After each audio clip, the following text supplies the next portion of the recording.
Hey, you guys. What's happening this morning? It is a sunny morning. It is so hot in Arizona right now. Although I don't think today is going to be as hot as the weekend has been. Sorry, guys. I'm trying to get my video turned on here. Okay. Good morning, good morning, good morning. How are you guys this morning? Um, it still says I'm connecting. Have I been saying good morning to myself? Good morning. Hey, Lunchbox lady, how are you?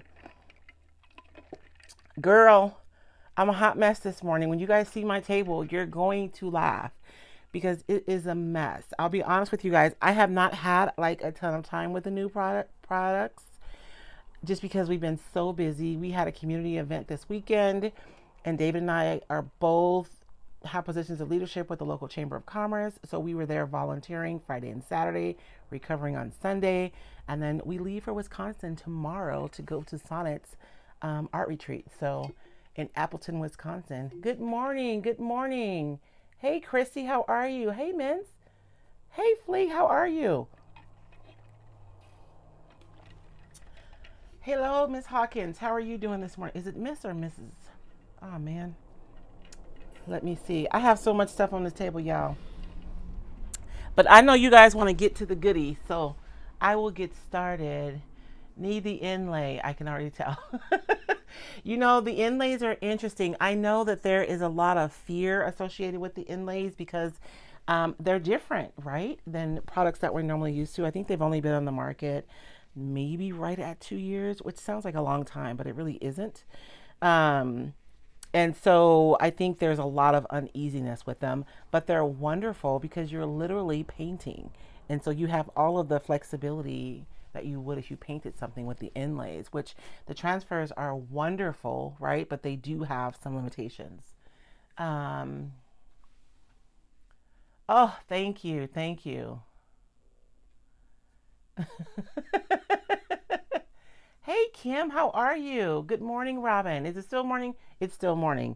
So, I'm going to point you down to my table. Do not judge me because it's a mess. But I don't want to move everything because I'm going to try to get through like several projects this morning is my goal.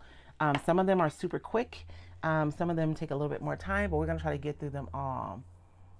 Yeah, Flea, me too. I enjoy using the inlays. I think it just takes a little bit getting used to. Good morning, Kathy. Hey, Shannon, how are you? Good morning, good morning. I'm going to put you guys down to my table. So today you guys know that it was a new release for Iron Orchid Design. And so this is not one of them. This is just me. This is one of the new Roycycled. This is from the fine art blocks, and I was working on a video, so I have this out. I'm hoping to get this video finished. I still got to go through and like play with my molds a little bit. Although now I'm debating I might add some holiday molds to this. I haven't decided. So I'm gonna put that away though, because today we are here to look at IOD, and I have so much stuff out because we're going to be doing some actual projects today. And I pulled out some paper so that we could stamp, so you guys could see what the actual stamps look like. I don't have my little cute tape measure because I couldn't find it. But so if you guys have a question about sizes, good morning, good morning. If you guys have a question about sizes, you can ask me and I will measure for you. Um, and I want to, did I not lay out a project for this one? We'll find something for this one. We'll find something for that. Um, I am going to start with my favorite product this morning because A, it's my favorite, and B, because I want this to set up while we're looking at the other stuff, and we're going to circle back to it to do a quick project. So one of the items from the new IOD holiday release, and it is my absolute favorite, is the cloche mold. You guys look at those. Aren't they fabulous? Fabulous. Um, the mess means I've been creating. Oh yeah, girl. Actually, I haven't. I've just been working on getting ready for you guys. Good morning, Chris. Um, I have a hard time believing that your stations are really a hot mess, Lee. I think your version of a hot mess is probably me organized. Hello from South Africa. It's 7 p.m. Oh my goodness. Good evening then for you. Um, oh, awesome. Awesome, awesome, awesome. And so this is the mold, you guys. I'm going to do this first. We're going to pour some resin really quickly. I was going to try to do this beforehand, but I ran out of time. So we're going to do it together really quickly, and then we're going to circle back and play with some of the other things. So I'm not going to rush through everything, you guys, but I am going to make it through every single product, I promise. But I feel like there's more value in actually demonstrating the products and not just showing them. I mean, you guys just saw them already, right? Oh, the Santa and snowman molds are amazing. Oh yeah, yeah, yeah. The picks, or what are they? I don't. They don't. I'm calling them a pick in my mind, even though that's not the official name. So let's do this really quickly. I'm gonna do this one right here, because I want to. I know what I want to make with it. But before we pour it, I am gonna dust some. I have some pale gold. You guys know this is my favorite. This is from Posh Chalk. Some pale gold into this little area right here. And we are just going to brush that pretty liberally because I would like for that to be nice and pretty. Now, you guys know that when you dust your molds, you get kind of a different effect than when you paint. But this is still, I think when you dust, it feels more like old gold. And it's not as shiny, but it's still beautiful. So I'm just going to dust that bottom part right there. And you know what? Let's dust the top too. There's like a little ornate little button right here.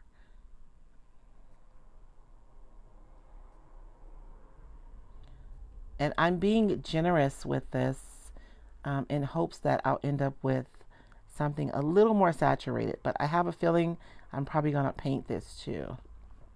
But I feel like it's a lot easier to dust, right, than to paint.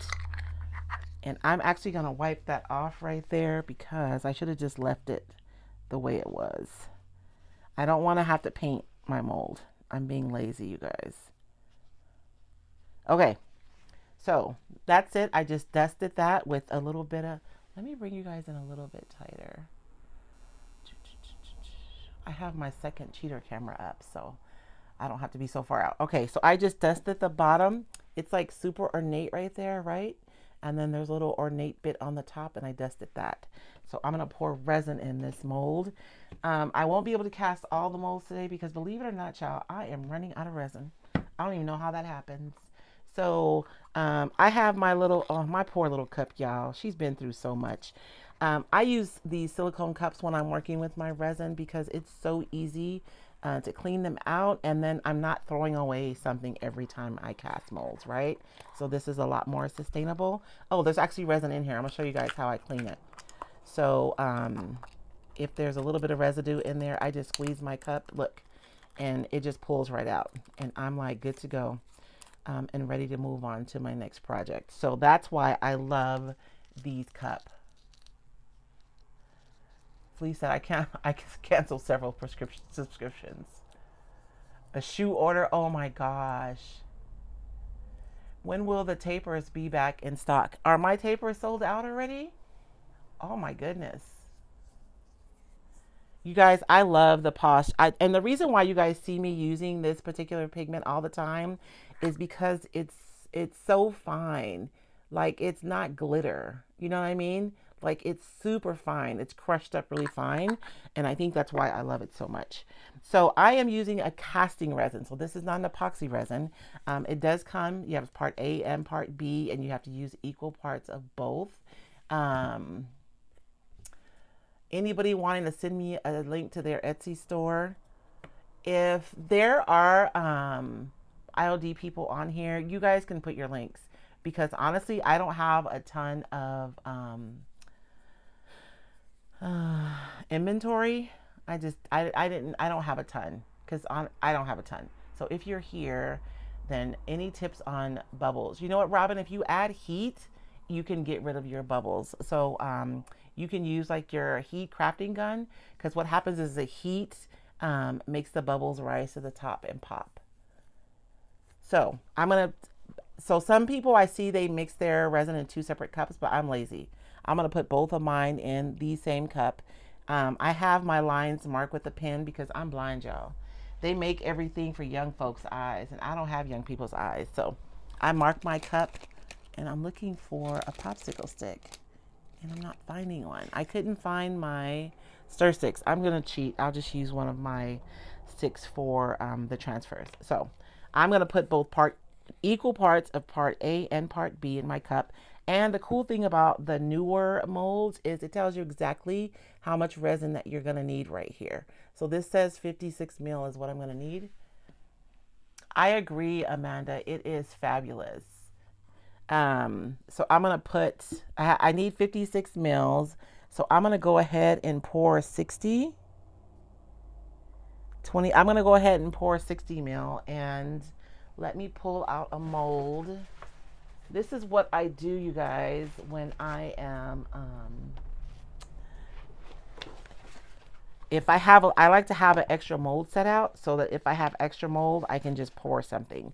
So it's only going to be a little bit more. So I'll probably get one of these little jingle bells so I don't have to waste any of my resin. So I'm going to pour part A in here, and I'm going to do 30 mils of this one.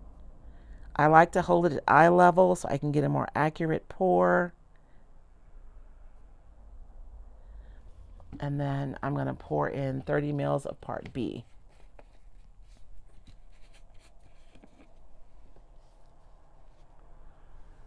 Right? And you know what they do? They don't even put the print on there. They just emboss it into the substrate, and then you really can't see it because it's not even discernible. It's ridiculous. So you guys can see here, it looks kind of muddled, right? And kind of stringy. So I'm going to stir until I get one uniform color. And that's how I know that it's time. And with the aluminite, it's going to be clear. So even now, it looks like it's clear, but you guys see those ribbons in there? There's still a few ribbons. So I'm going to stir for a few more minutes. Now, the trick with resin, you guys, is that the more resin you have in your container, the faster it's going to set up because it's producing its own heat. So because I'm pouring so much, I'm going to try to move pretty quickly here. Put that right there out of the way. So if you're pouring multiple molds, I think our inclination is to pour the smaller molds first, but you kind of want to do just the opposite. You want to pour your larger molds first and then pour your smaller ones, because the less resin you have in your cup, the more time you have before it sets up. So we're going to let that set up, and then I have quite a bit of resin in here. Let's do this bow right here. I should have done my roses and this deer head. I think I need one of those.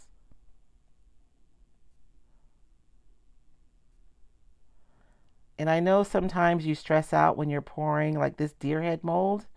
I'm going to have some over pours on those antlers because they're so fine, but it's not a big deal. I'll just cut them off once it dries.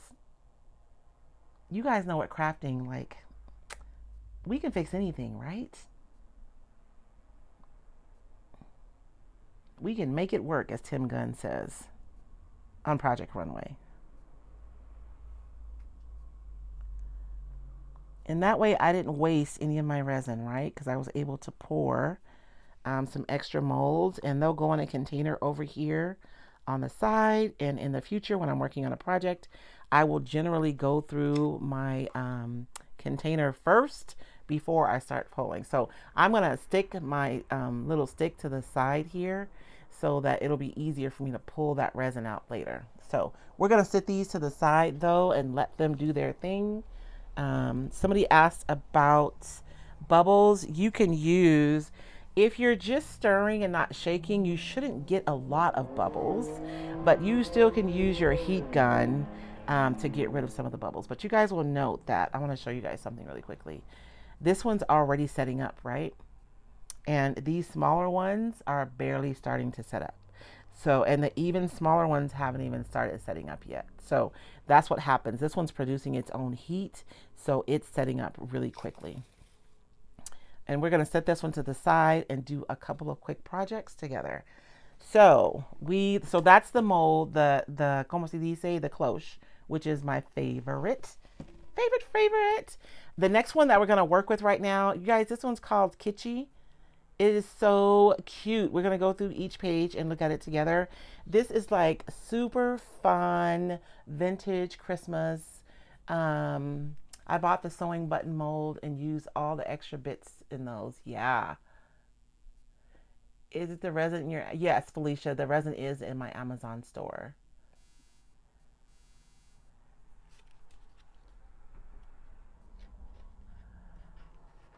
Oh, on Saturday, I know, Amanda, we are headed to Appleton, Wisconsin. I'm super excited because we're going to be going and hanging out with creators from all over at Sonnet, from Sonnet's Garden Bloom. She's having her art retreat, and I was so excited when she contacted me to be a guest instructor. So I'm excited to go and to teach and to have fun. And so you guys will note that the color is like, it's green, but it's a like almost a teal green. It's super pretty. Like, look at that ornament. Isn't that gorgeous? So like these are super small, right? So you have a lot of small ones. So first of all, this one is 8 by 12. So it's a smaller transfer, which means it's more affordable, but you have 8 pages in here and they are crammed full of stuff. So you have a lot of smaller bits here. There are quite a few Santas this year in the transfers, but I just the green that they're using has a lot of blue in it, and so it feels like fresh and vintage. And look at how cute is this guy. And you have all these little bits, so pretty, so pretty. And just, you know, page after page after page. Look at the little elf. Isn't he so cute? That is just too cute. And there's another elf right there.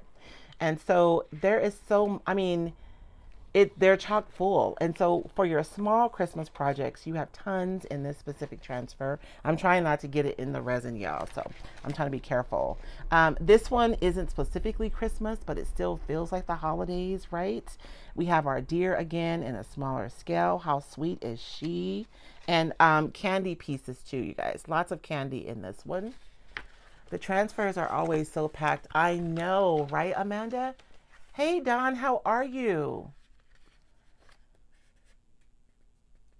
I like the one more than I like that one. Yeah, Joanne. I think that's what they're, you know, it's Christmas is so sentimental, right? I feel like Christmas is like barbecue. It's very personal. And what everybody thinks is like a perfect is going to be different based on our experiences and our tastes, right? So we actually get like 3 different options of Christmas this year in this collection. And y'all already know which one is my favorite, right? I bet you guys can guess. But I digress. This one is the one I'm going to use right now. I have this old thermos. I think it's because my grandpa always had a thermos going to work like really early in the morning. And so I have like a sentiment for these. But I bought this one too because it has like that kind of retro design on it. I'm assuming from like the 50s and the 60s.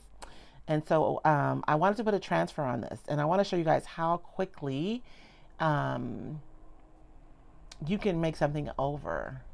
Hey, Rima, how are you? And so we're going to do a quick transfer project with this one. And I want to use this one because I feel like this almost looks like a commercial kind of graphic, right? That you would see either on like a fruit cake box or something like that. That's what I feel like this looks like. So we're going to add this to the thermos in a few minutes. This one is like super retro. When I see this one, I think about that white Christmas tree. You know, you guys know the one I'm talking about. That was really popular. I want to say it had to be the early 70s because I wasn't born until 70. So either like the aluminum one or the white one, right? Super cute. Look at this garland, fabulous. And you could either use it all together or cut it up into little bits. Cute little bunnies sleep in a wreath. And then this is so cute. I think the scale in this there's so many different scales. Like you have like, you know, larger things and you have a lot of tinier things. And then of course these can be dissected and used for large or small projects. I know that wreath is beautiful. We have another cluster of flowers, not specifically Christmas, but it certainly feels like holiday. This garland is so pretty. Look at that. So pretty. It's just so vintagey. Super cute. Little elements, more Santa. These florals, I really love these because they do feel like the holidays, but they're not super specific to Christmas, which I love things that have a little extra leg to them, right? So we're not tied down to only use them for a specific things. You know what, Rima? They are a Roycycled ecwid.com, and you can find some. I don't have a ton of inventory, you guys, so if I'm out, I'm sure that if we have, I know Kim was here. I know Kim carries IOD. She can put her link up. And I didn't see anybody else on here that I know that carries IOD. So I'm going to carve this one out, and we're going to do a super quick project. And you guys, this is going to be so easy. And this one here, I didn't really show you guys this one. Let me look. Look, I'm just looking at it. Because look at this. It's like a garland, but it has a stripe behind it. Like, that would be really pretty. You could just add that to something, and all of a sudden it's holiday. This wreath is fabulous. I'm going to have to find something for that.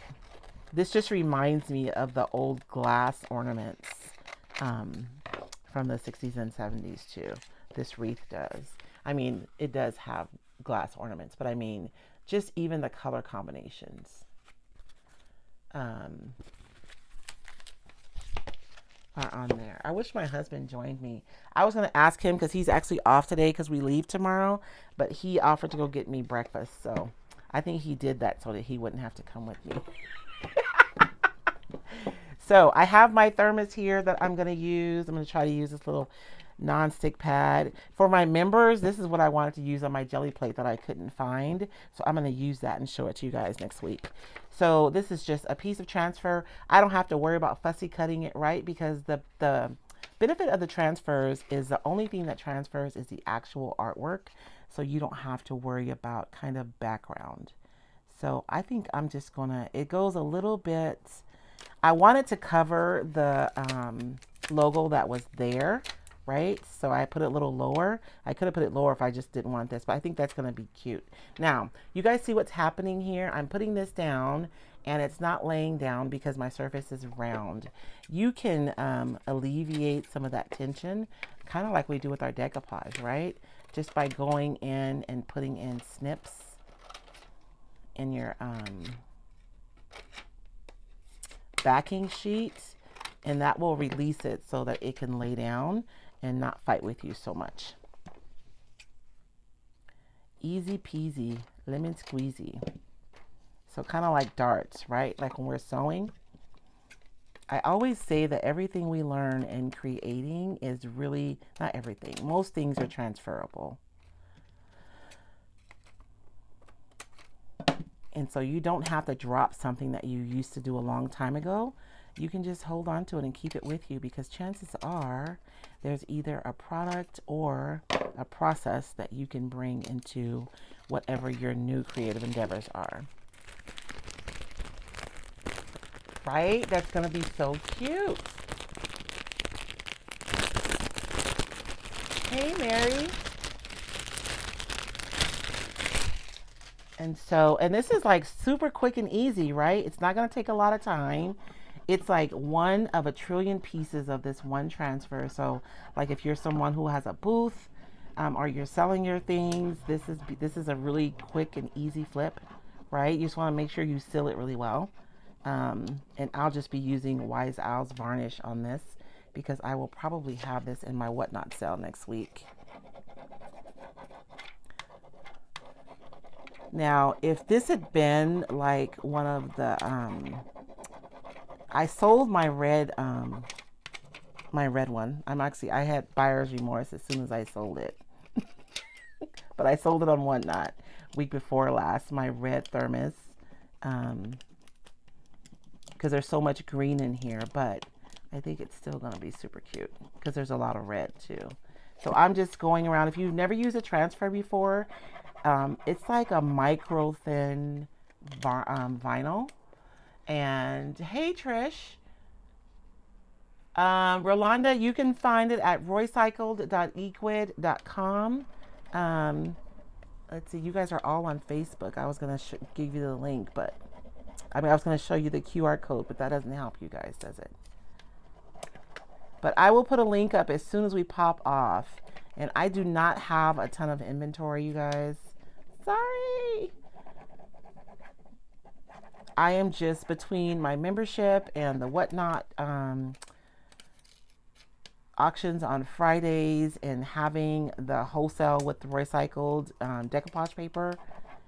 I don't always have a ton of time. But if you order today, so just being completely transparent, if you guys order this morning, I will get these out to you today. If you guys order like this evening, it probably will not go out until I get back from Wisconsin. We get back on Sunday, so it'll probably go out next Monday. So if you're wanting your stuff like right now, don't order from me this evening because it's not going to go out because I am hitting the road, Jack.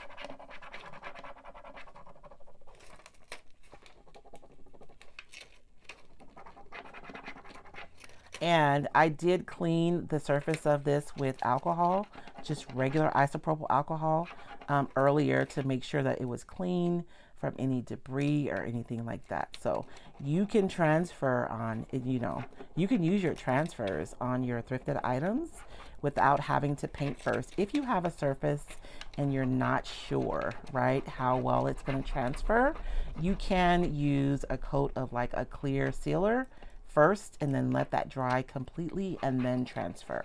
But if your surface is smooth, the smoother the surface, the more readily your transfer will adhere. So for most things that we want to use transfers on, there's like no issue.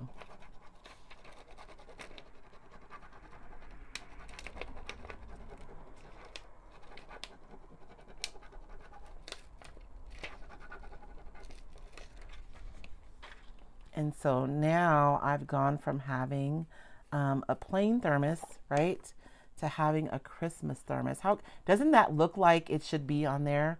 Like you guys know how like commercial typography looks a certain way. I just felt like this looked like it would be like a special, back in the day when they used to have the special releases of things, companies would, and it would have like a holiday theme on it. I am going to go over this.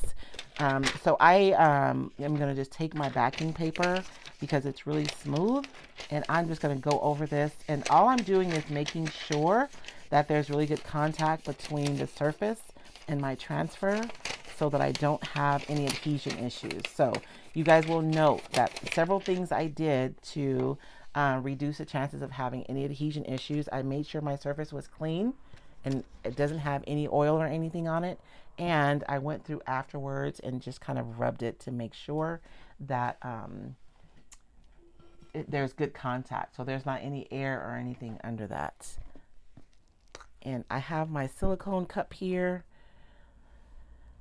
which is a mess. I need to clean it out, but I keep just refilling it. So that's just where we are this morning. I'm going to do a quick coat of sealer over this whole thing, and then we'll set this aside and we'll look at another product and we'll do another project. I probably overcommitted, but I'm going to finish all the projects I have set here. You guys know I always try to do too much. I just can't even help myself. And even though I don't have a transfer on the back, I'm going to seal the whole thing so that everything has the same sheen and it doesn't look like I just stuck a transfer on there. You guys know what I mean? Oh, thank you, Angie. Good morning, Angie. How are you? So I am just going to seal that really quickly and then we can set this aside. And how cute would this be if we took the lid off? I could put a big like bottle brush tree in here. That's my answer for everything right away. I could put a big tree in here or even just a flower arrangement if I take the lid off. And this would be super cute. Super fast too, right? Just a few minutes and we're done. So the next quick project that I have here is I found these on Amazon, you guys. They are so stinking cute. So you turn them on, and what happens, the heat, you guys see how that's moving? I want to show you how it flickers, but it won't because it's tilted up this way. So it looks like a flickering candle because that little piece is constantly moving. And of course, you guys are looking down so you can see the hole. But when you look from the front, or if it's sitting somewhere, like you can't see that. And I thought it would be super fun for us to add some transfers to these candles to make them more Christmassy. Good morning, Ari. How are you? Oh, I was going to call you. Can I share a picture of Miss Tiana on my Roycycled page? Please. She looks so cute. My grandbaby had her, mom gave her a fall photo shoot, and she is so adorable. I really do want to share one of those pictures. So the next transfer, you guys, is the Yuletide transfer. Again, this is one of the smaller ones, 8 by 12, which on my site, I think these are $27.48. So, you know, the smaller transfers just have a smaller price point. But there are 8 sheets in here and so much goodness. Now, the color of this one is more of like a traditional Christmas, but look at the colors. Like, it's not just green and red. The colors are more complex than that. You have this beautiful teal, this really dark, almost like a Payne's gray color, and then the green with the red. I mean, I just think it's so pretty. So it's still traditional, but it's not just, yes, Angie, these are super fun to decoupage too. Absolutely. Absolutely. And we're going to do some decoupaging in a little bit. You guys know I can't come live and not do any decoupage. So again, we have Santa, another little small wreath that you guys can use. And I want you guys to look like there's complexity to the art. It's not just green, right? We have some lighter green in there, again, with kind of the Payne's gray color, a yellowish green. So they're really complex color combinations that makes everything look super rich. And these are really small pieces for those smaller projects. If you're working on ornaments, like you can have all these little bits on your ornaments, which there is an ornament mold, so you can use these on the molds. And how beautiful are these cardinals? We have a walking trail. Even though I live in town, you go up like 3 blocks and you're in the desert. Like, we're right on the edge of the desert. Is it all sold out, Rolanda? I am so sorry. If we have any retailers that are here, I don't know if anybody are. They're probably all doing lives on their pages. I thought I saw Kim Rowe earlier, though. Drop your links in, please, so folks can find stuff. And if you're a Roycycled retailer, we do have retailers in the membership too. So if you guys want to drop something in the group, if you're having a hard time finding something, because there are several retailers who are in the group. Kathy is a retailer. Melissa is a retailer. There's a couple of people in there. So look at how sweet is this. Look at how cute. They are so cute. And again, with more garland. And I just think these, you could either use them, you know, you can snip them and use a piece. You could use a small piece. You can use the whole thing. You could wrap this, we could wrap this around, you know, the base of the candle, and that would be enough to make it special. But that's not what I want to do. We're going to do something else. And these are like old school Santas. Like, I think, what did they call him? In Australia, they don't call him Santa. They call him Father. Oh, can somebody tell me? Yeah, Mara has some too. Mara usually has a lot of inventory. Father, oh, somebody tell me. Okay, good job. I can't think of what they call them. They got them a different name. And to me, this is what these remind me of. It's more of the really old school Santa. Look at how cute, though, these are. And another sprig here, and Christmas trees we can always use different places. And this one, look at this wreath. It is so full and, I don't know, just complex, beautiful. I wanted to use these on the candles today. And the reason I chose them is because the scale is the same. on each of them, and then all the candles can go together. So we're going to come back and snag them and put them on the candles. Father Time, thank you. I couldn't think of it. And so more wreaths, you guys, just really traditional Christmas pieces. And you have this really beautiful tree. I was thinking if I use this tree, I would take a metallic like paint pen and maybe go in there and just add some metallic dots just to make it sparkle. Or even if you went in and added some dots with glue, and then you went in and added some diamond dust in there to make it sparkle. Maybe even just put the diamond dust over the white snow that's on there. Fabulous. And then just more yumminess. It's like page after page after page, right? Is it Old Man Winter? Oh man, we got different names for Santa. It's so easy for us to, how do I say this? I think sometimes we think that our view or our experience is everybody's experience, when the reality is things are different for different people, even when you live in the same country, and certainly when you live in different countries and you have different cultures, there are different experiences. And so I'm always excited to learn about other people and just kind of how they see the world, because it shapes our perception and our decision making. And I think that's why the Lord said that we should not judge other people, because we don't know. We do not know how they see things or what their experiences are, or what their morals or value sets are.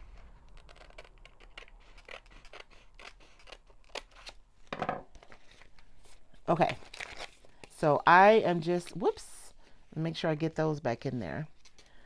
I should have used greenery, but I wanted to use greenery, but I really couldn't find, like I have these two pieces are the same, but I really don't have a third one that would it doesn't have to be like the exact same, but, and I went through super quick too. So another super quick project, right?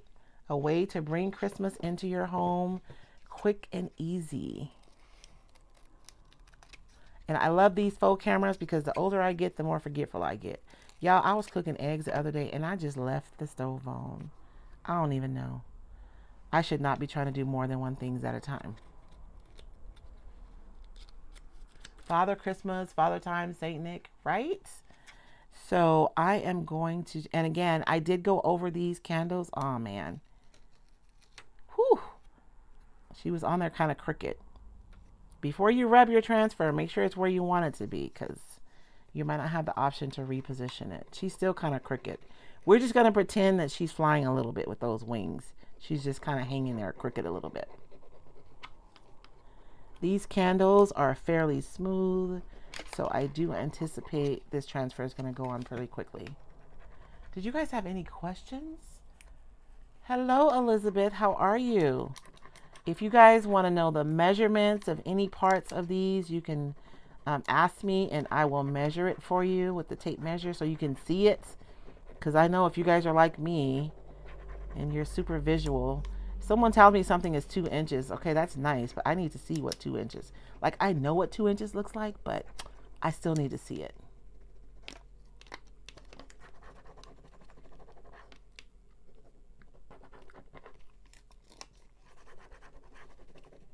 And if you pick up your transfer and there's a piece that hasn't transferred, you guys don't panic. Just lay it back down and burnish it again, and you'll get it to lay down. Do you leave tomorrow? Yes, Ari, we leave tomorrow morning. Ha! Getting older. I know. Just a little bit more forgetful. I say there's a conveyor belt in there, and that conveyor belt has a lot of stuff on it. And so stuff's starting to fall off the back.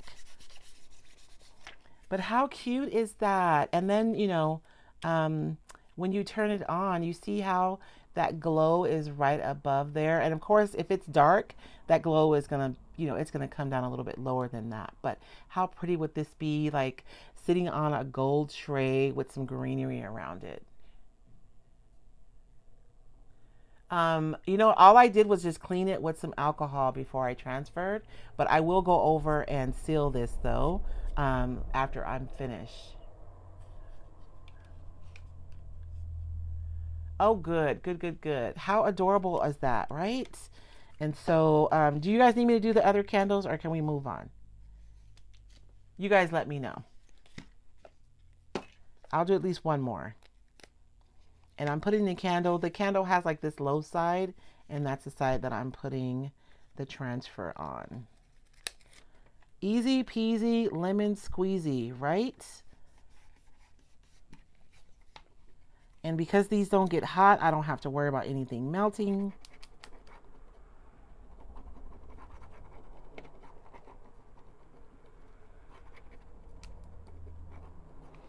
There's like a little bitty piece right there that's really fine, so you want to make sure you go over that.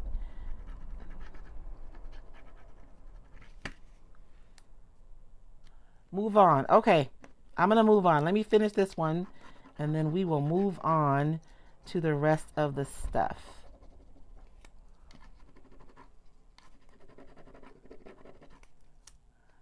Okay, we'll come back to her later because she's being difficult.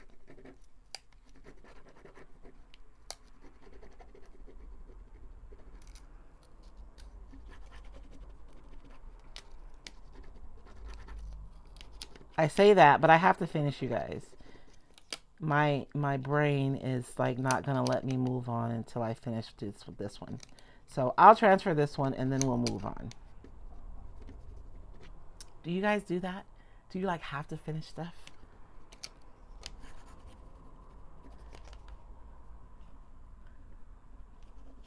Except if it's something that needs to dry and I walk away. Then I have to make myself come back to finish it. Okay. So then we have her, and I don't have batteries in this one, so I can't turn it on. But the beautiful thing about the transfers, right, is that all you're transferring is the actual art. And I could have decoupaged this candle with like a background paper from Roycycled and then put her on top. And that would have been really pretty. Okay, so let's put her back, put these people back in their home, and we will move on to another product. Where am I putting these as I finish? Oh, right there. This one I am super excited about because I love the Gilded transfers. I have been wanting them for years, and I was super excited on the last release when IOD came out with this. Another 8x12, 8 sheets, super packed, you guys. Super packed. Angie, I'm gonna do all 3 candles. I am, but I know people want they want to see the other stuff. I have stuff I need to finish. Like if I have to let something dry or I have to go do something I can't finish, I have to make myself like circle back to finish it. But if I'm working on something that I can finish right now, I almost have to finish it. It's just ridiculous. But this one is super pretty, and I hope it's not as obvious. We're going to transfer this onto something. I didn't set out a project specifically for this, but I will find something because it's just so beautiful. There are so many elements here that you guys could add, even if it's just adding it to a crock. I have like 11 crocks.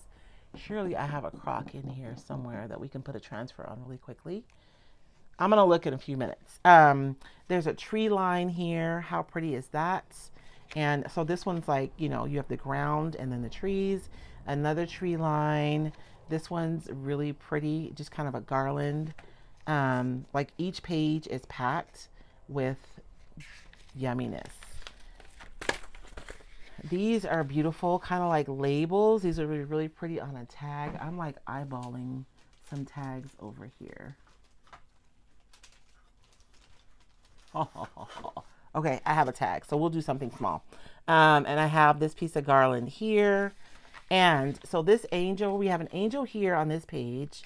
And then if you go to the next page, you have her complement, and she's faced in the opposite direction, which I love that. Because you guys ever, like, sometimes you want to use 2 things, but either they're not symmetrical, like these are not symmetrical, right? So if you use 2, they would both be looking the same direction, but you actually have one facing one direction and one facing the other, which is super smart. And more frames, garlands, little pieces of snowflakes on here. So many opportunities to just add something special. A little sparkle is always nice during the holidays. Yeah, Flea, I am loving these. Look at a cute little angel right there. He's so cute. Um, and then on the last pages, we have music sheets. I think I want to use this on here. Gorgeous, gorgeous music sheets. And so the first Noel, you have the actual music sheets, and then at the bottom, you guys, you have the words to the song. So like think about when we're doing like mixed media pieces and how we like, adding little sayings to our work.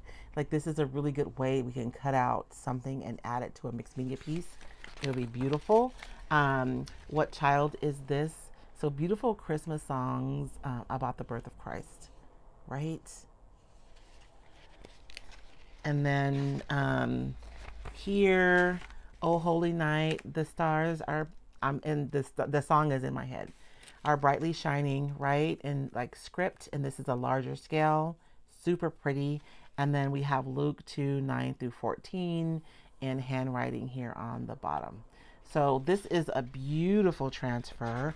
It's a way for you to add sparkle, sparkle, sparkle. And then in the back, I love this. You have Merry, Peace on Earth, Christmas, Bright, Merry Earth, all, you know what I'm saying? You have all these words that you can use individually so that you can add to a project. So even if your project is all just matte or whatever, you can just add a word, which I want to do something. Let me see. What do I want? What do I want to do? Let's do this tag. Oh, I wish I had painted this white.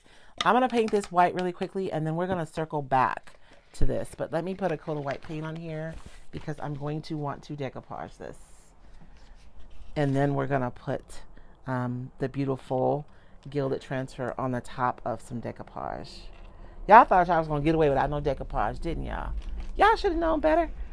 And I'm being super haphazard because that's just how I roll.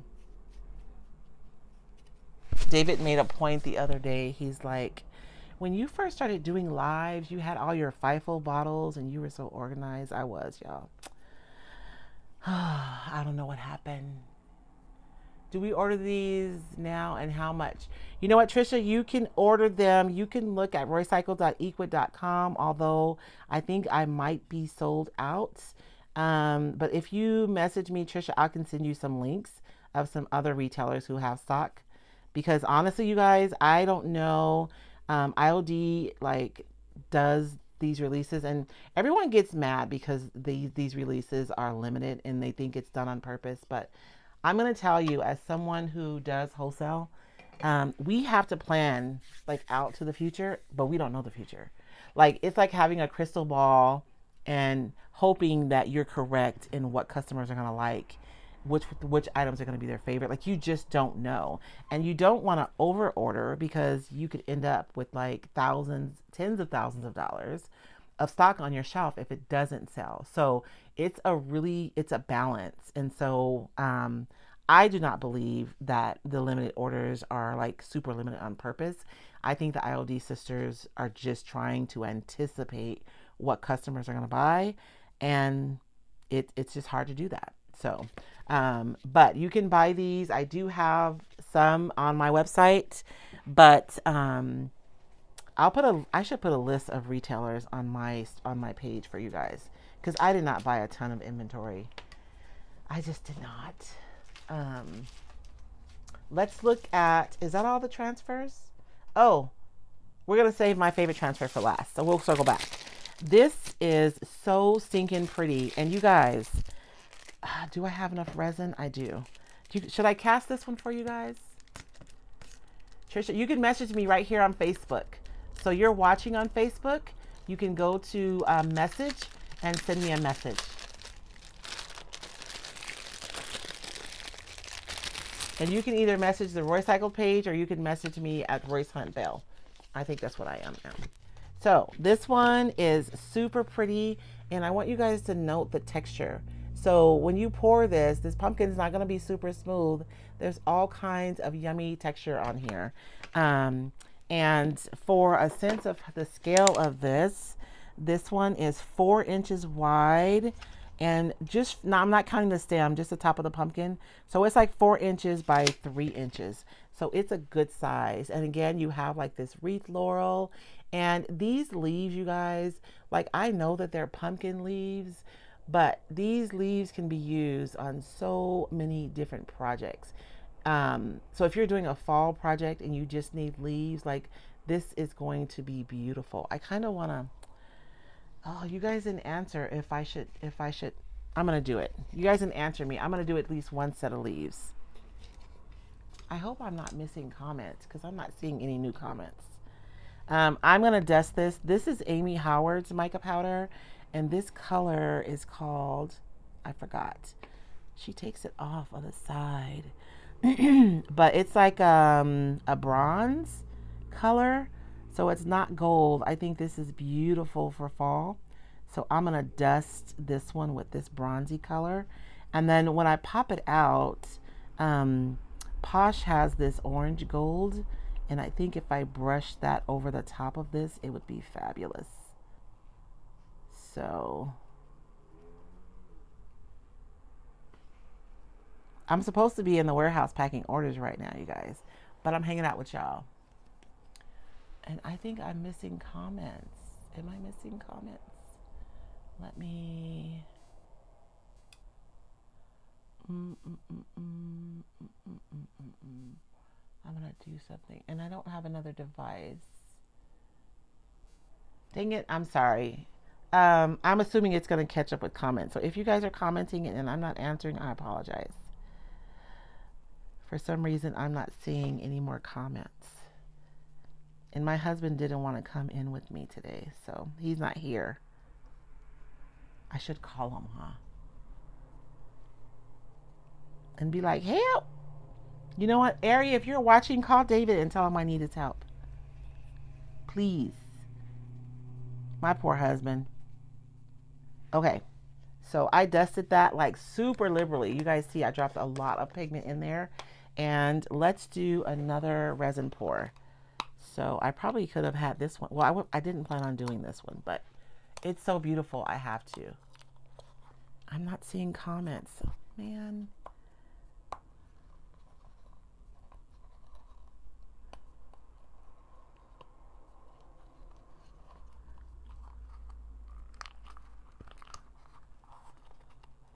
It's still kind of soft. So when the resin is soft, oh, thank you, Ari.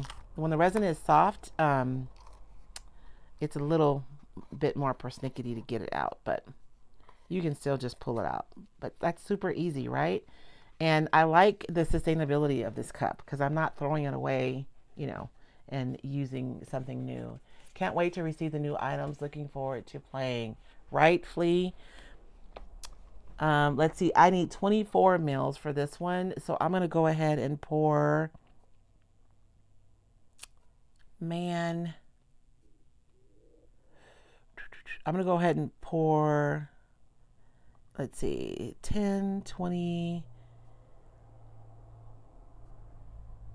I'm going to go ahead and pour 40 mils. Let me get one of the other molds because we have several more. So let's look at another one. That way I can pour it too. So another one of the molds, which I have a feeling that these tapers are going to be so stinking popular because they are so beautiful. Look at this, you guys. Like, can you even not think of more options for these? So the tops are like super ornate. This one has angels on the top. And then the tapers are like super ornate too. And the cool thing about these is that they're symmetrical. So you can put them front to back. So if you wanted, you could have like a full-on 3D taper. Just busy watching. Oh. If you guys have questions, let me know. Seriously.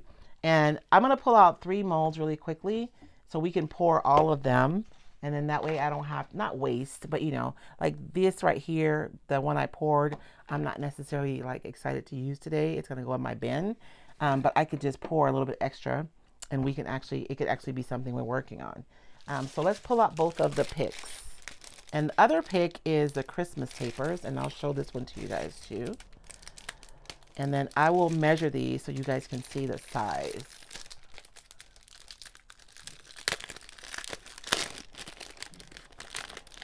Yes. Now with the dusting, I'm going to show you guys, it doesn't look the same as it does when you paint. We'll pop the other one out in just a few minutes and I'll show you guys what I mean. It does look different, but it's still a beautiful element. This one, how beautiful is this one? So this is like a starburst. This is a snowflake. This one is a snowman. And then this one is Santa, Father Christmas, Father Time, whatever you call him. And then these are just super beautifully ornate. Let's see, this one's 14 mil. That one's 24. So where are we at? 24, 34, 38. I'm trying to get to 40 or like an even number because my cup is stepped up by 5 in case you guys are wondering what I'm doing. And I don't think I need to pour like both of these. Should I do an angel or should I do one from the Christmas one? You know what? Let's do the one from the Christmas one. I'll be right back, you guys, because I have some silver powder that I think would be fun on this one.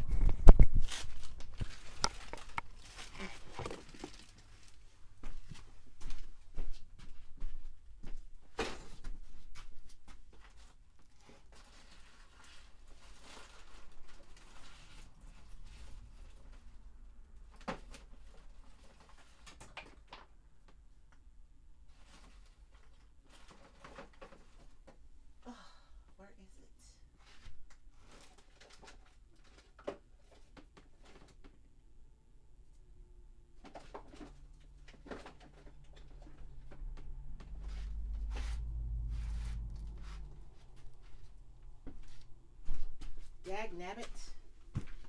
So I have the patina, but I don't have the mica. So, but I did find something else. Because you know, oh, that's embossing powder. That's for the stamps. So this is just, you know, some more of my madness. But I think one of these colors would be fabulous inside of the snowflake. Let's do this one. These are pigments, and really I usually use them on paper, but we're gonna see what happens if I dust with them, because we never know what's gonna happen unless we try, right? And I don't have a ton in these, but I don't need a ton either.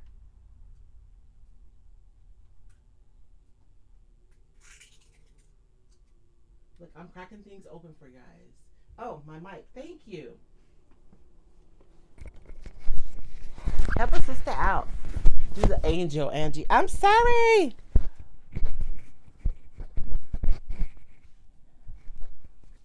Oh, thank you, Flea. Okay. So these are pigments, but they are kind of, they're shifty and they're metallic-y. So I'm thinking they would be gorgeous in, this one's kind of pink. Let's do the snowflake with this one. And I don't have a ton of this because it's really not supposed to be used like this specifically. But you guys know me. This was kind of like a sample pack, you know, so I could see what all the powders do.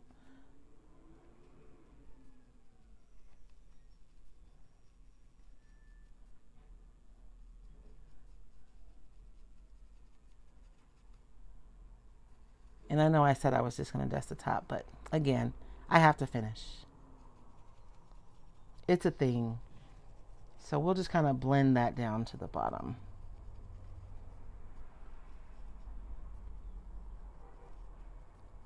Ooh, that has the potential to be super pretty. Did y'all see what I did with the lid? Oh, it's right there. If it had been a snake, it'd bit me. Okay. So we're going to pour, I'm not doing the pumpkin because it's a lot of resin, and legitimately this is all the resin I have left.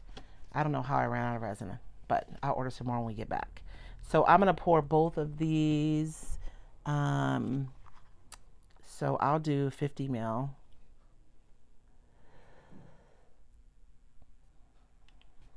I'll do 40. I think I'll be okay with 40. I'll start with this one first though. So again, I'm going to do part A. I'm using casting resin. So this is not epoxy resin, it's casting resin. So it's different. I love this resin because it sets up so quickly. And Aluminite's casting resin has barely any odor. It kind of smells just like your clear coat does. What is the powder you used in the cloche and the leaves? So they're all mica powders. They're different brands, but they're all mica powders. So mica powders are actually ground up minerals, you guys. So um, they are a beautiful. If you do not have them in your like craft collection, you should add them because they're gorgeous and they're so useful in so many different ways. So I use Posh in the cloche. This one is an Amy Howard, and I want to say it's a bronze. It might say bronze nickel, maybe something like that. And then this one is a pigment powder by Lindy's. So, and these are shift. They shift. So you're supposed to use those with paper crafts, and you add water. We've been doing a lot of kind of experimenting with collage inside the membership, and so that's going to be super pretty, you guys. I can't wait to show you guys what I'm going to do with those. I have some different ones in the house too.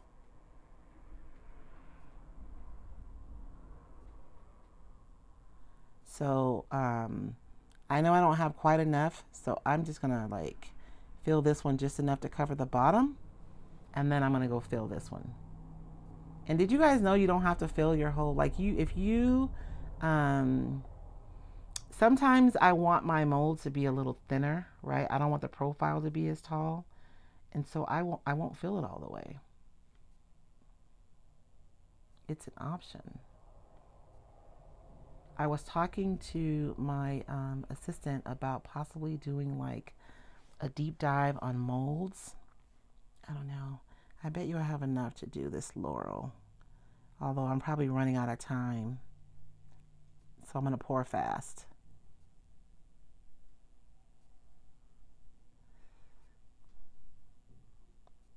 And you'll know when you're running out of time because it starts pouring slower.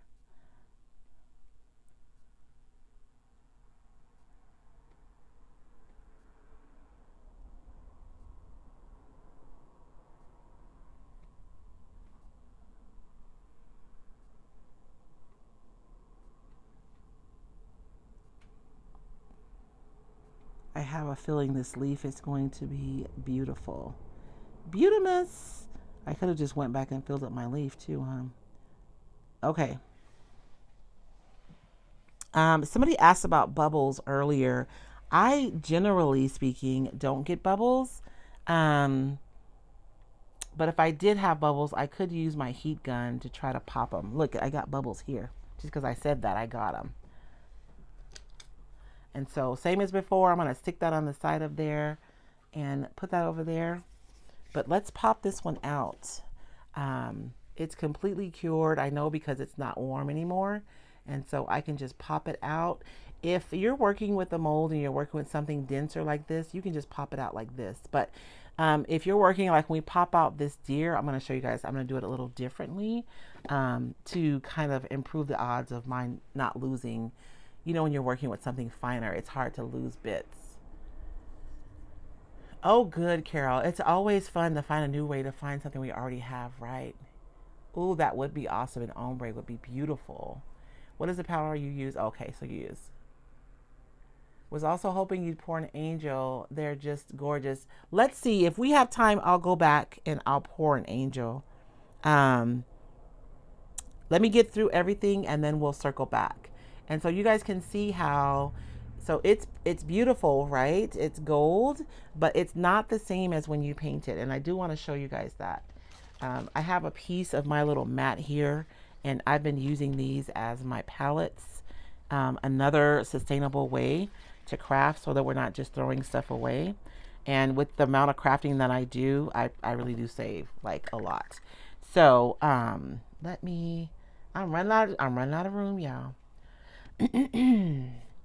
Here, we'll set these aside. And again, this is the cloche mold. You get 3. I only poured 1 of them. Let's set this stuff aside since it's curing, and we'll circle back to that. But I just put a little bit of my water-based varnish that I use, or clear coat, however you call it. And I am going to add a little bit of my mica powder into this clear coat, and you can mix it to create your own metallic paints. And I feel like this is so fun. I only mix what you're going to use though, because these do not keep well.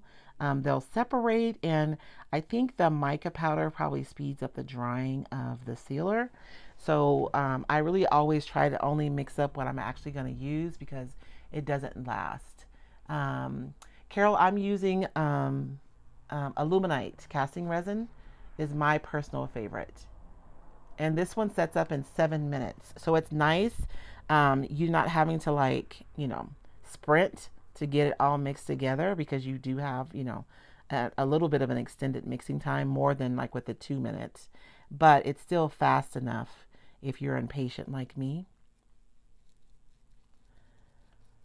And so, I told myself I wasn't going to paint the whole thing so we could look at the difference. I don't want to fill up my details because I want them to.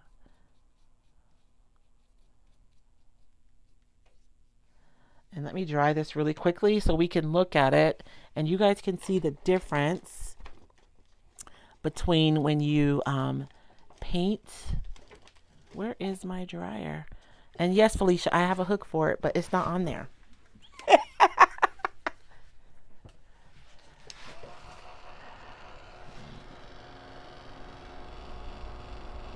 I'm just kind of going in and scooping the extras out of my details because I don't want those to be,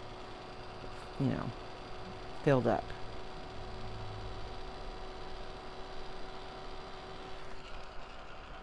I'm going to warm this up really quickly. And these are symmetrical also, so if you wanted to put them front to back, you could. But I wanted to show you guys, so you guys can see when we paint it on, right? It's more shiny and more metallic-y. And then on this side, it's just dusted. So it's still gold, but you just don't have kind of that shimmer. It's more of like a honed gold, right? But I think both are super pretty. Can you hold it up again, please? Hold up this, or hold up, oh, the resin. This is aluminite resin. And this is the white one. You could put one of those cute transfers in the clothes. Oh, absolutely. Absolutely. And so, Carol, I just mixed this with the water-based varnish, or a clear coat. I use Wise Owl's varnish, and so that's what I mixed it with. Felicia, I was just about to be, I knew you were. I have it here too. But it wasn't on the hook because, y'all know, I'm a mess. I put the wrong kind of hook on there is my problem. So this is like, a little duller, right? And then when you paint it on, you get that shimmer. So I think it's just a matter of preference. I'm going to go ahead and finish painting it so that our cloche isn't lopsided. And I'm going to go in when we're going to circle back to this cloche, and I am going to add something to the cloche. But, oh, you know what? I should go ahead and paint that little top piece right there too. Now, one of the things about IOD's molds also is that they do add like a little bit, there's like a micro texture in there, which makes them easier to paint because you're not trying to paint like if you guys have ever tried to paint like a really smooth resin surface, the paint kind of slides around and your first coat is almost like a crumb coat because it doesn't really stick and you don't get good coverage until like the third coat. But IOD's does have like a little bit of a texture, so when you paint it, you don't get that. So I'm going to set this aside and let it dry, but look how pretty is that. And I have a little bit that came over, but it's okay. For what I'm going to do, it's going to be fine. And then, I don't know why. Oh, let's talk about this really quickly. I should find something to paint before this goes bad. I will. So, for this one, I don't want to try to flip it and pull it out because these are so fine that they'll possibly break. Hey, Dorothy, how are you? And so I'm going to turn this upside down this way. And so rather than pull on the mold, the casting itself, I'm going to pull on the mold.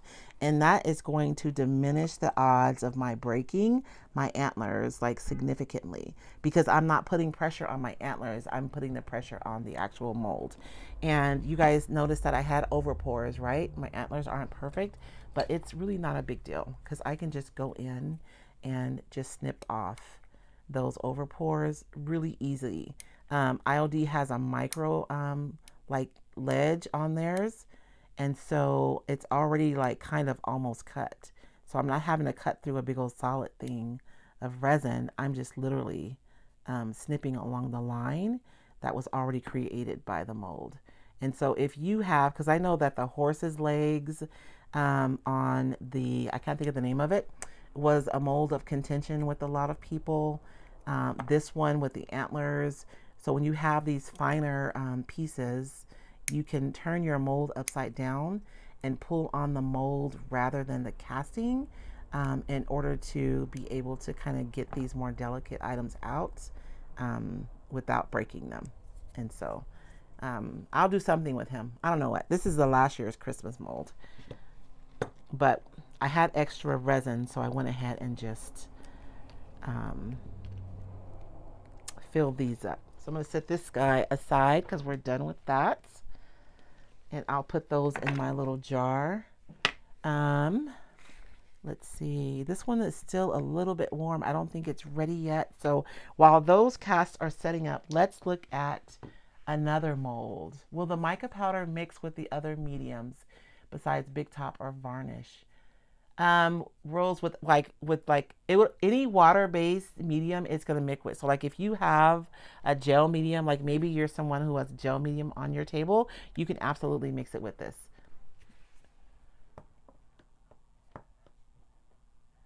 Oh, I'm sorry, Lisa. I'm sure that's, let me think of who else carries a lot of inventory. Oh, creamy, Dawson. What's her first name? Y'all help me out. She always has tons of inventory too. You guys, I'm going to post a link. I probably shouldn't do this, but I will because I don't have a ton of inventory of people that I know who carry a lot of inventory. Because I saw people's boxes, their poor UPS men hauling stuff in. It's craziness. We did this one. We looked at this one. The last mold, oh, I lie. There's two more. There's two more molds, one of which I am super excited about. I'm going to save that one. This one is Santa's sleigh. Super, super, super cute. I should have pulled this one out because I could have poured some presents. Now, I will be honest and say this is not particularly my jam, but I do think it's really cute and it's so ornate and there's so much texture. Like, oh, do I have enough resin? I have enough resin. I'm going to pour this one for you guys. So this deer is not just a smooth deer. You see that? He has hair on his hiney. There's fur around his neck. The presents have like a texture to them. So they're not just like flat. They have tons of texture. And look at this sleigh. Look at all the beautiful details in that sleigh. Isn't that gorgeous? Absolutely beautiful. And I think it would be super fun. And then like this gift right here. So these have bowls, but then you have some that have holly as well. So they have a bowl and they have holly. These would be fun. Like if you made a Christmas messenger board and you poured these different gifts and then you put a magnet on the back, like how fun would that be? Or you could even make like, what is it called? The countdown to Christmas? Using gifts, because you have these and you could pour multiples because there's 1, 2, 3, 4, 5, 6, 7, 8, 9. So there's 9 different gifts on here, standalone gifts. So this one is super cute. Oh, I didn't look. Santa is even in his sleigh, y'all, and his beard. Like the details in these molds. I've been with Iron Orchid Design for a long time, and it just keeps getting better and better and better. And the molds that they've come out recently have a lot more texture to them. They're not just flat on the bottom, and not just the micro texture to make it easier to paint, but like texture that adds to the aesthetic of the molds. It's beautiful.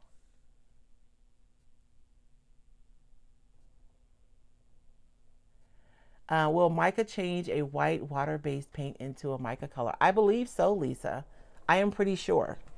I am almost positive to say yes, that that will happen. It might be a little milky, so I don't know how it would impact like the metallic nature of it, right? Because those white pigments are probably going to make it look more milky.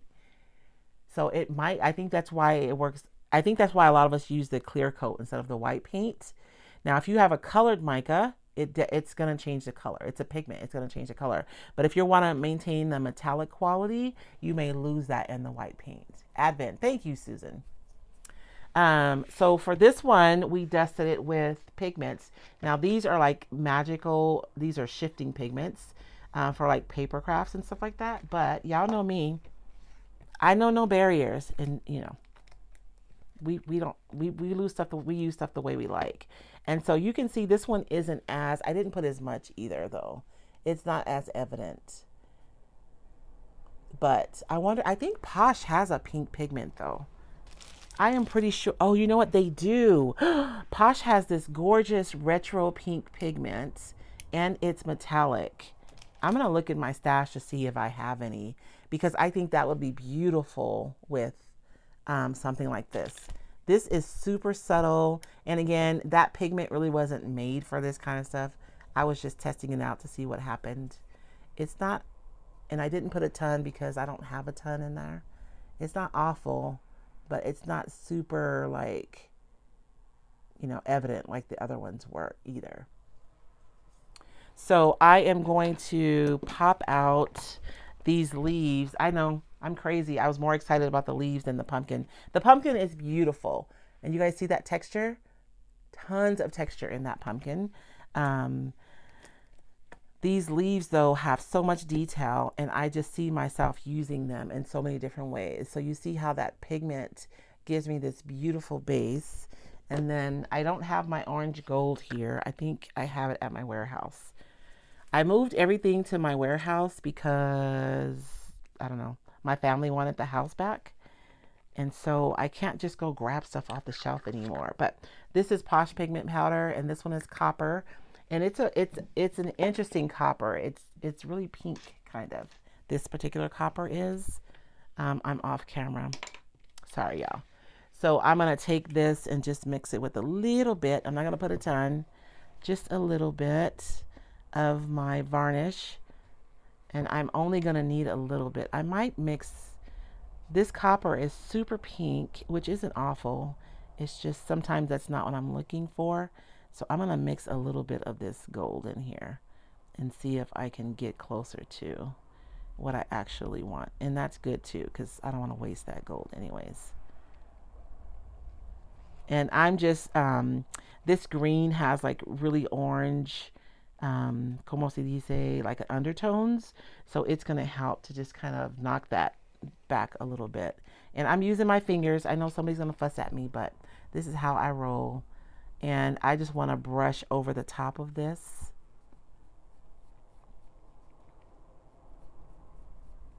And you guys have seen how the micas look when we use them in the mold versus when we paint with them. And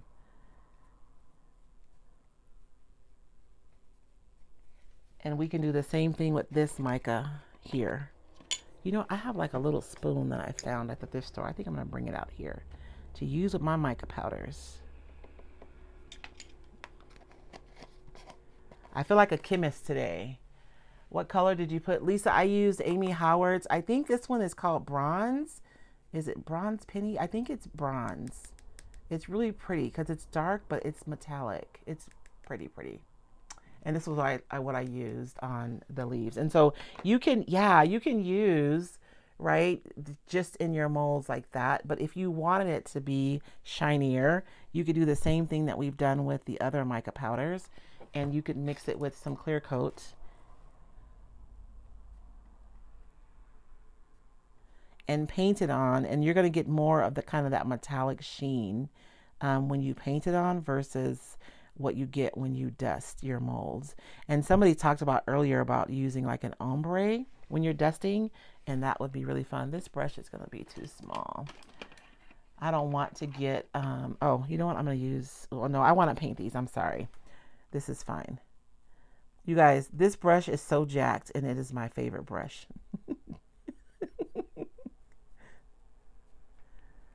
So let's paint this really quickly. And you guys can see where I missed dusting kind of the sides of the mold. So when you're dusting, make sure that you dust along the sides of the mold, not just the bottom, so that you get like a really good coverage if you're just wanting that kind of a dusted look.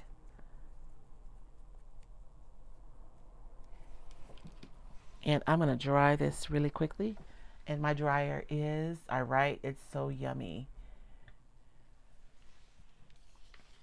I always have matte.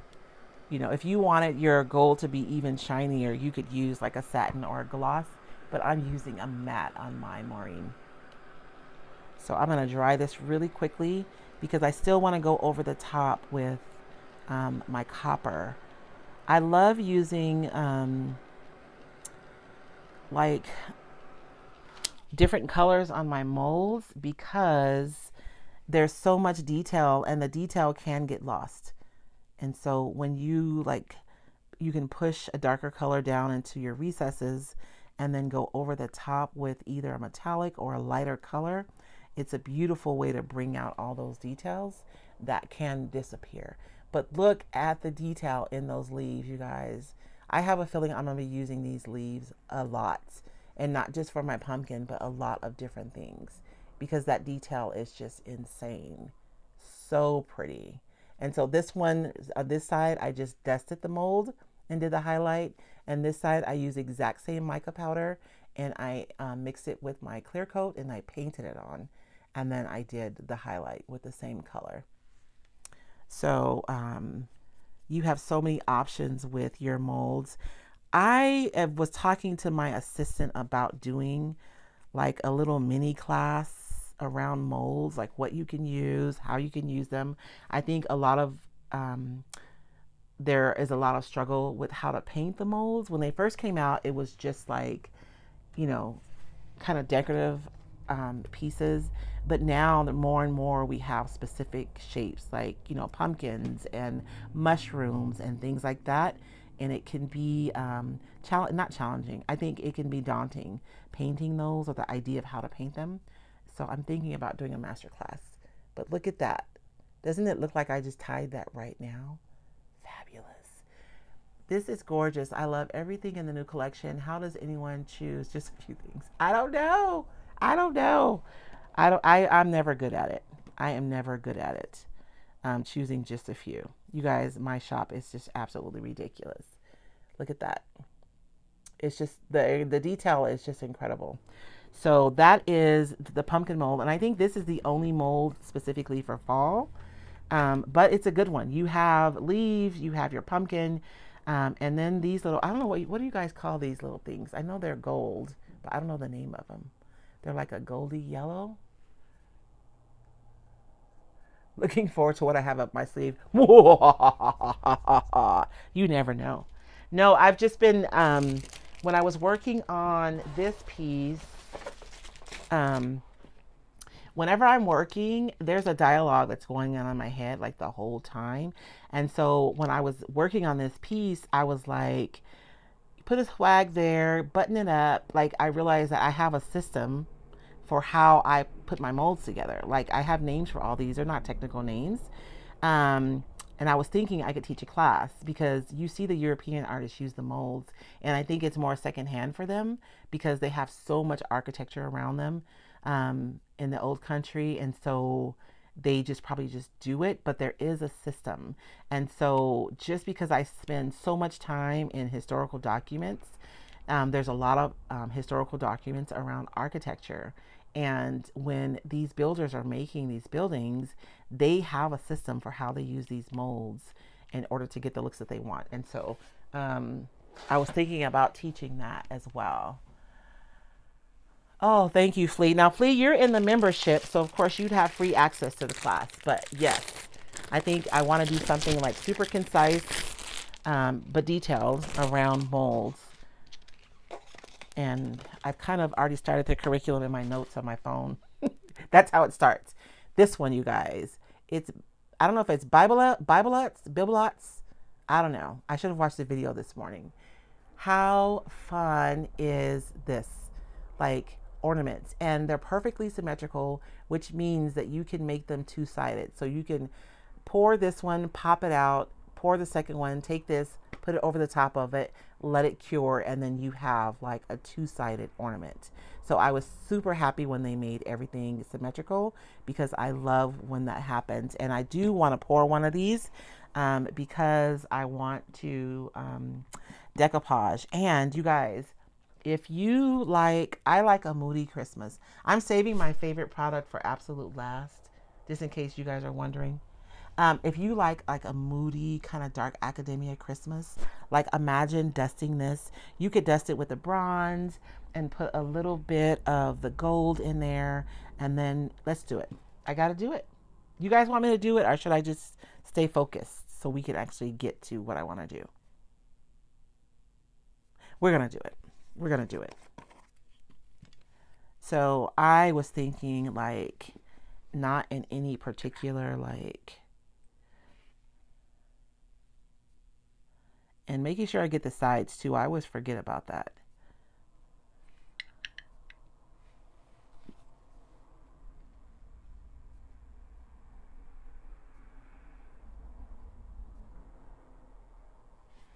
And let's even put some of this one in there. We're going to mix it up, y'all. Ooh, this one is cool. Okay, so this one is actually a cooler color. The bronze and the gold are warm. So this is a nice juxtaposition to add in there, right?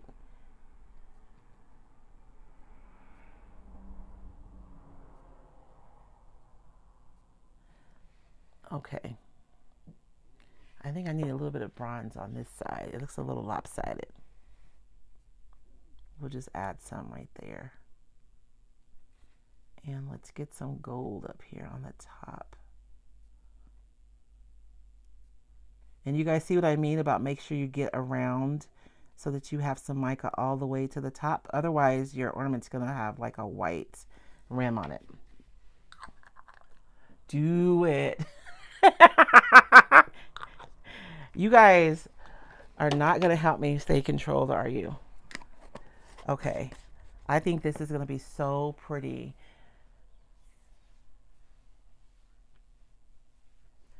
Oh, my comments are starting to repeat again. I hate when that, it must be an hour. It actually is an hour and a half. I think that they try to kick me off because my comments start repeating. And of course, Chris, you're in the membership too. So yes, membership, you guys will definitely get it. I wasn't sure, but I think it'd be perfect. I was thinking about November for that because I got to get it together. I want to make sure that everything is like really good. I am going to, you guys look away. I'm going to pour more resin right on top of this old resin. It's fine because it's not cured enough yet for me to pop it out. And I need 24 mils. And so I'm going to do 20. Well, I'll eyeball 24. I'm putting part A and B. I like mixing mine in the same cup. I poured all the way to that dang 20 line. I just couldn't help myself. Which is actually good because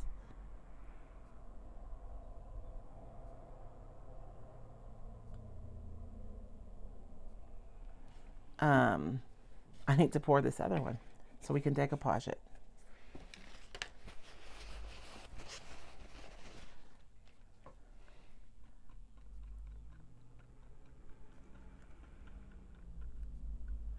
Can someone explain the membership? I have a Roycycled Besties membership. And inside the membership, we do projects all the time. And we're learning about a lot of different stuff. So it's not just about like this kind of stuff that we do in our niche, like the home decor stuff. Although we do some of that. Like this, we've done jelly plates. We did faux encaustics. We're kind of getting ready to explore collage a little bit more right now. And then even how can you use those kind of things when you're doing the things that we do, right? sometimes I think we pigeonhole ourselves a little bit in our like creative practice. And so the membership is just a way to like keep exploration open and learn more. And then our members are experts in their own rights, which is awesome. So we had someone come in and teach us about watercolors. We had someone come in last month and teach us about encaustics with wax, Michelle Adamus. And then Riri is coming in next month to teach us about resin. So it's like a continual learning and a community space. I don't know.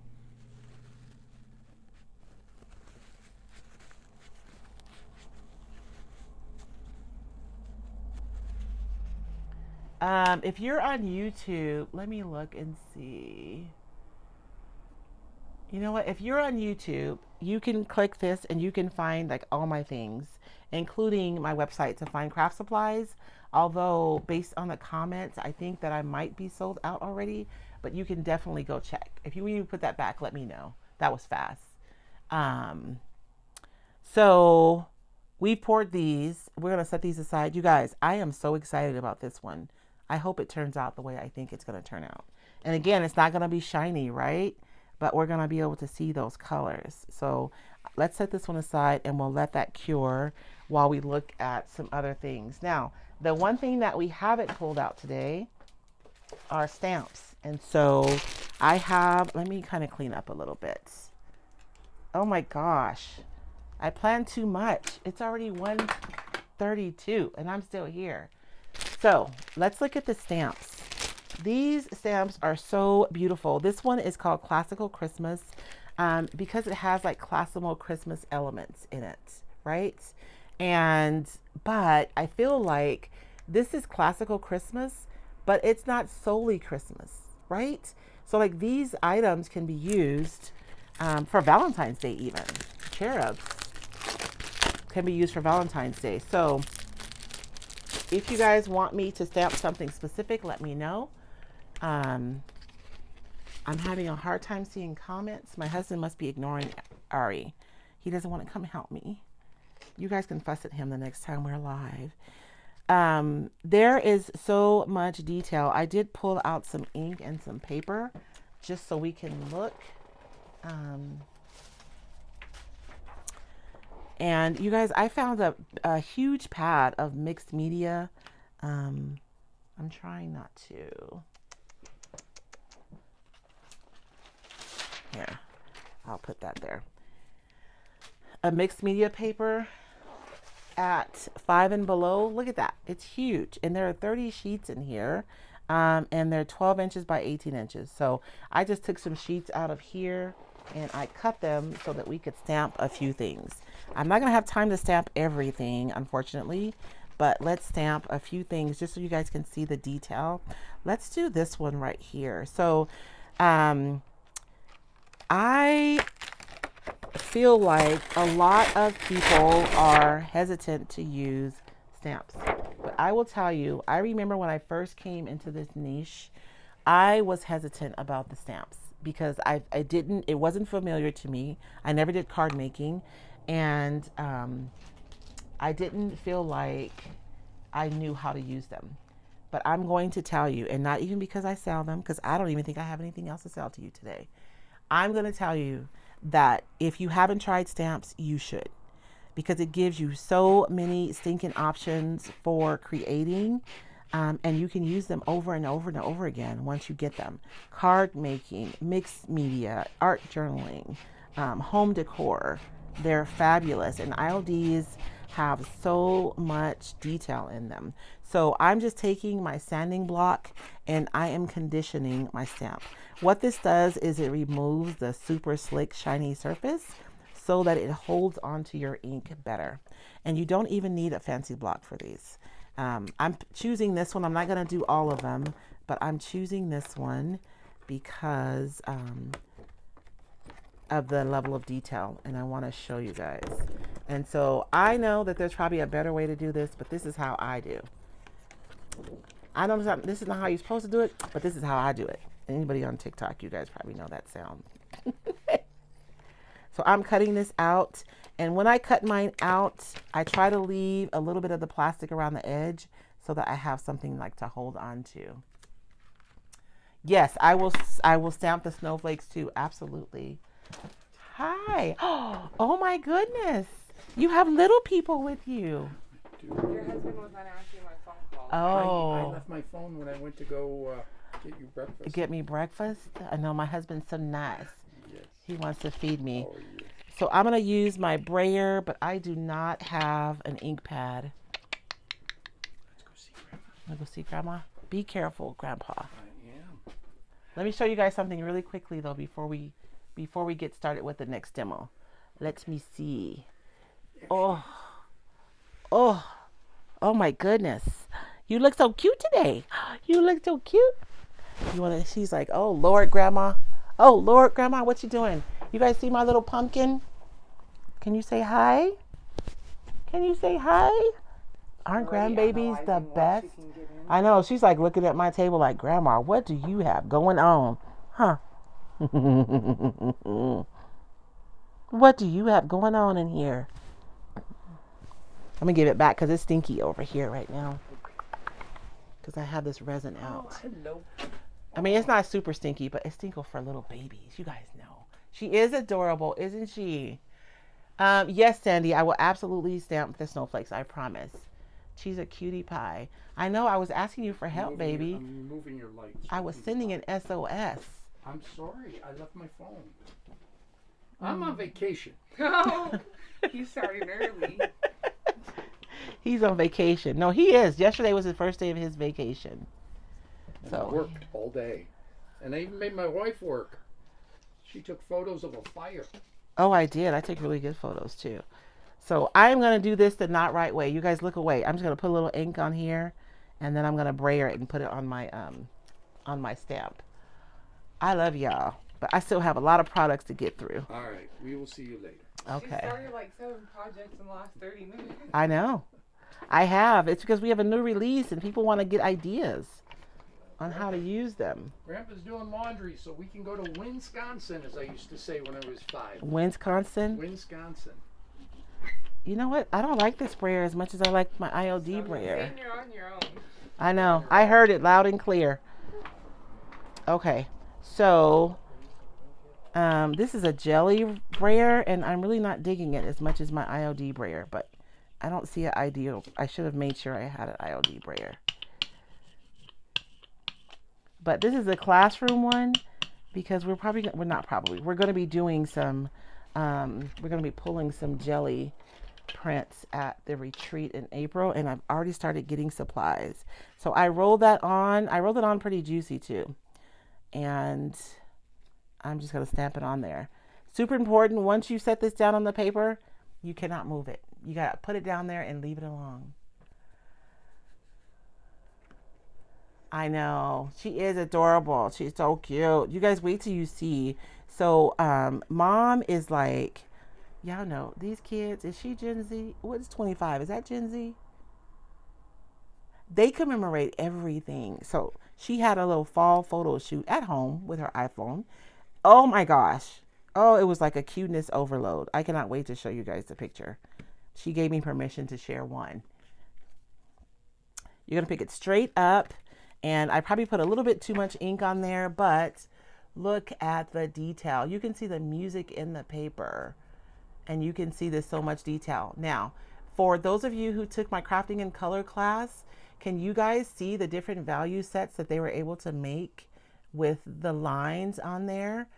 And it would be super easy for you to make a scale, a value scale for yourself, and paint a stamp like this because the value sets are already laid out for you.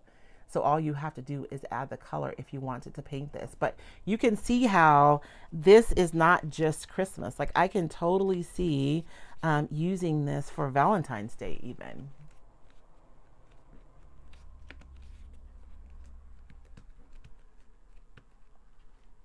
My husband, he deserted me. I should have made him bring me another device at least.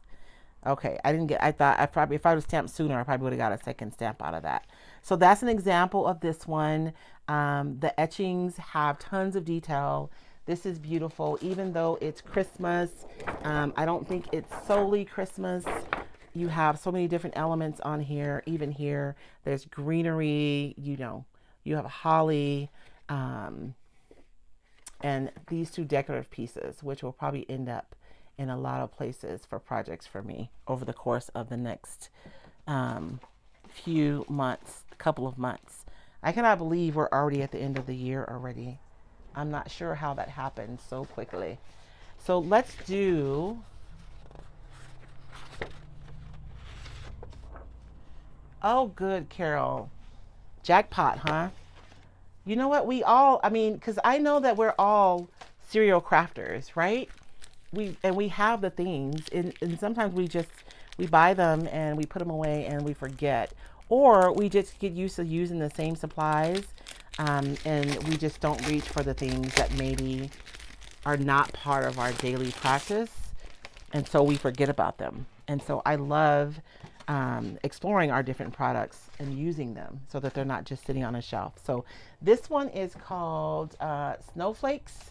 This is the Snowflakes, and you guys, all of Iron Orchid Designs stamps come with, como se dice, masks. So that if I wanted to layer a bunch of snowflakes over the top of each other, I could use my masks before I put the next one, so that it doesn't get all messy and ink over crossing, but that you do have this really beautiful layered look, which we'll explore probably on a live, but we're already been here so long. But let's stamp one of our snowflakes. And when you peel this plastic off, you guys, don't throw this away.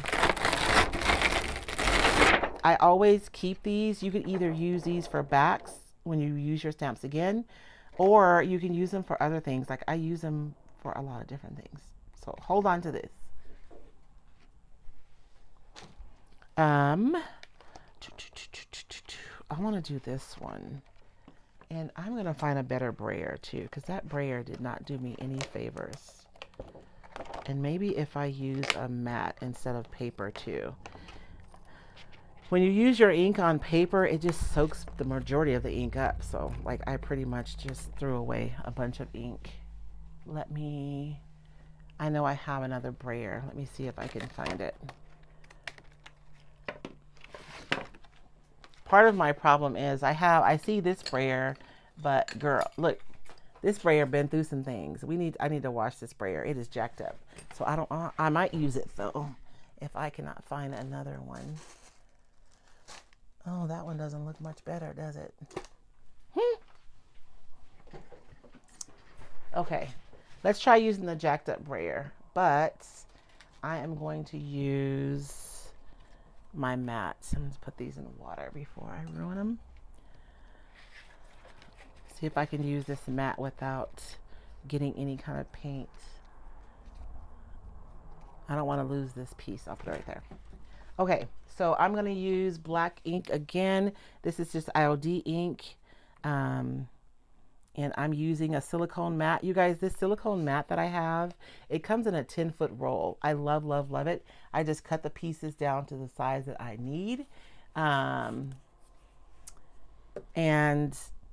I like using smaller pieces for like palettes, because when I get done, I can just wash this and I can use it over again. Again, waste not, want not, right?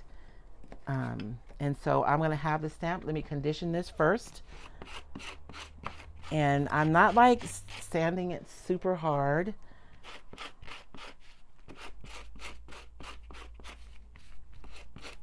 I'm going to sand it one way, and then I'm going to sand it in a different direction. And you can tell when to stop. Like you start sanding, and you see like it's super shiny, but as you sand, it gets like dull. And so when you get that dull finish, that's when you know that you've sanded it enough. And I don't want to score it, so I'm not pushing super hard. I am just sanding just enough. So I'm going to take my jacked up brayer. I've been doing a lot of pulls on my jelly plate, y'all. So my brayers are all jacked up. But I think this will still work better than that other one will. And so that might be a little much. Let's take some of that off. I have a Mosca in here with me.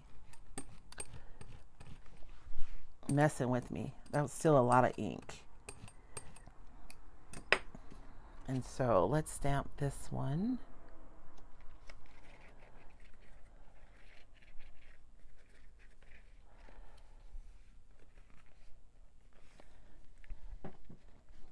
And I wanted to do something else with you guys with this one. Wasn't going to just stamp it. I actually was going to use some embossing with this one. Quick question, if one of you guys know, can I use regular mica with embossing ink? Because I could not find my embossing powder. I did. I found one. I found a silver one, so we'll use that one. Never mind. Okay. So, again, this looks like a vintage snowflake, right? Beautiful detail. And stamps are so versatile. You can absolutely stamp with them, but I can also roll out some clay, dust this with some cornstarch and push it into my clay, right? And I would get this impression into my clay, and then I could cut it out and use it on something. I want to draw your attention to something. You guys see all the little dots everywhere in there? Those are not accidental. There's actually like little pieces, little dots in this stamp, so that it can add like extra texture to make it look really vintagey. So it's not just the snowflake. Like there's actually, you guys see all those dots in there? That's part of the stamp. Isn't that fabulous? Even the texture is purposeful, because this is a pretty complete stamp, but it looks like something you would see on vintage packaging. It's beautiful. But I do want to use another piece. Let's do a smaller one. I'll do this small one. I have a feeling I'm going to be using these a lot. A lot.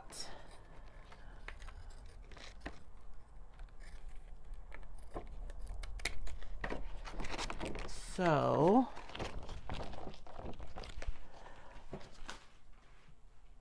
you guys ready for me to move on? I know. I'm sorry, y'all. I didn't want to just come on and just show you them. I wanted to really give you guys an opportunity to get a real feel for what you'll be ordering, and also ideas and different ways to use things. Not that anything I've done here is revolutionary, right?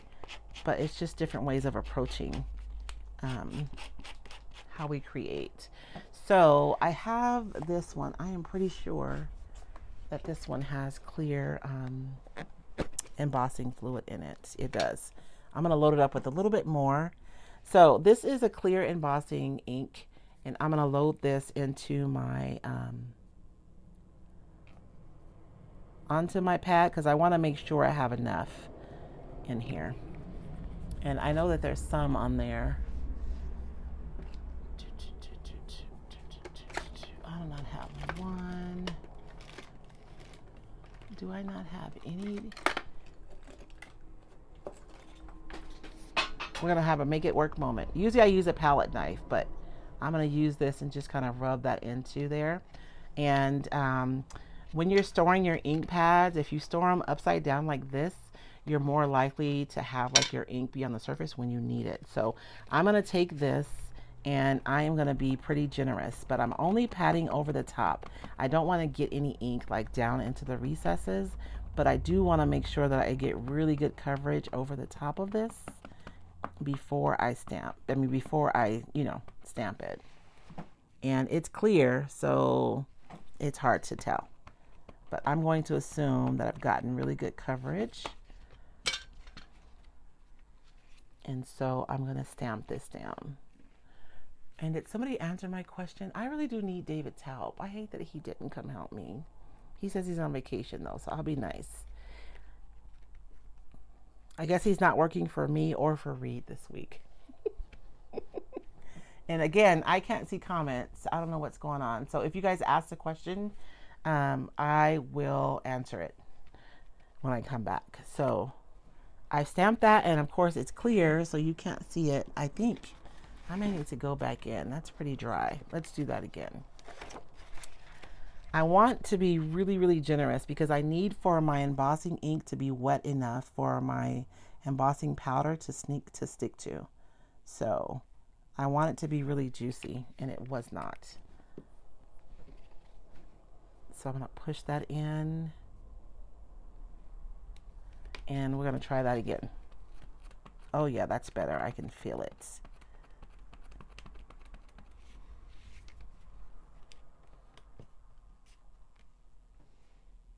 That's a lot better. And I'm going to stamp it.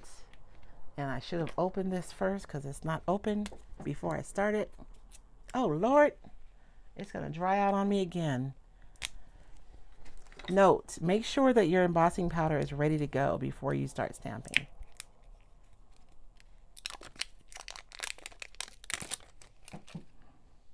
Okay, so I'm going to put my embossing powder down. I think it's still wet enough, hopefully. And I'm not going to worry about like, I'm not going to lose this embossing powder. I'm going to put it right back in my container. So I'm going to put what I need to cover. Make sure and store this upside down so that my ink is on the surface when I need it. And I am going to dust this right into my container.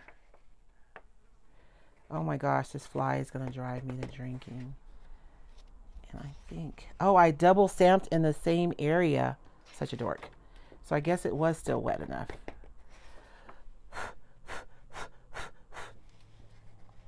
We'll get to see half of it be super clear. I just rubbed that on my pants. This is why I don't have any nice clothes, you guys.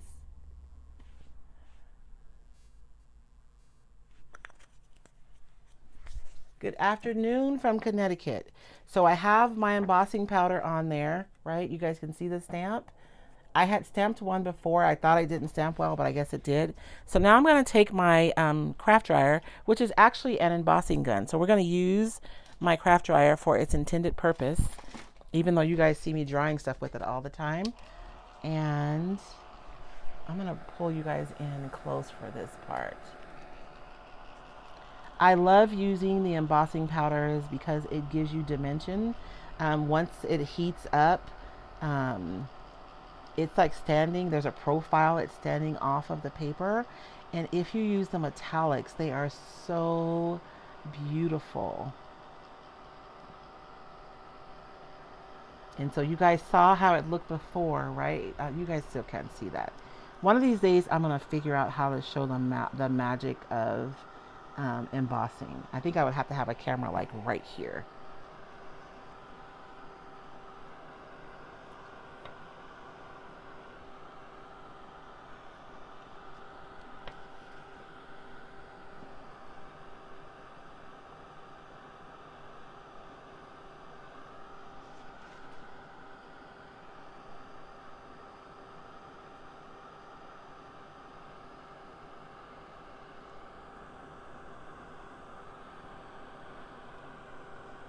When you are working with the embossing, I can see the difference. You guys can't see, but you can see when it starts responding to the heat, because it has a profile and it has a beautiful sheen.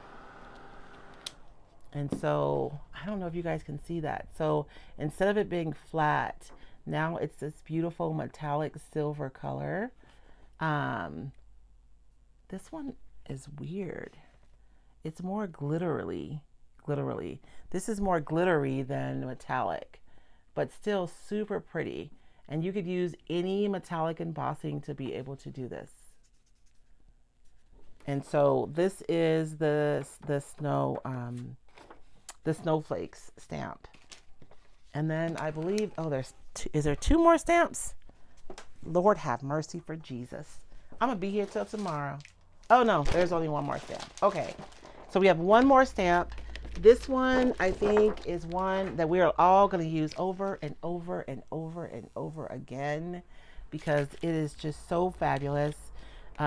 Trees, Christmas trees, certainly, but winter forests. So this can be used all winter, not just for Christmas.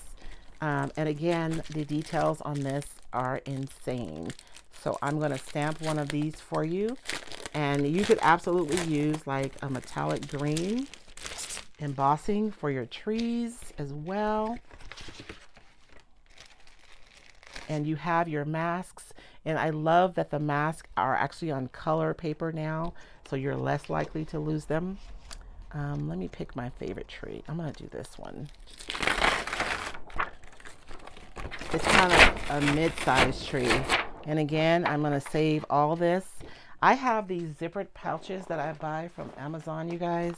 And they come in different sizes. And I think they're supposed to be like disposable, but they're not. I mean, they last a really long time. So I think this is a mixture that I put together for a class. But generally what I'll do is I'll write the name of the stamp on the outside. And for me, because I'm so freaking visual, I love that I can see into this bag to see what's in there. So this is how I organized my stamps and keep track of all the different pieces.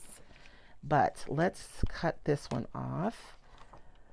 This would be super fun for sign making, you know, Christmas tree, farm. I can see that. You know, I think I forgot to bring the inlay out here. Oh my gosh, I'm fired. I may have to do the inlay another day, y'all, because I think I forgot to bring it out. Okay, so I'm going to condition this one just like I conditioned the other ones. Super important step. I mean, you can skip it, but the point of the stamps is to get something that's really defined and catch all the details. And it's just a little harder to do when your stamp is super slick. And so if you're new to stamping, this is something that you can do that will really make a difference in how well your stamp comes out. Oh, flea. Oh, I love them because they're inexpensive too. And if you don't want to buy like a whole bunch of them, because they do kind of come in like big packs, I do have them and you can buy them individually on my website. But they are on Amazon as well. I'll just turn this over. Oh, I have another piece of paper. And let's stamp our Christmas tree. And you don't have to use a brayer. Some people just take their pad and go directly over the stamp.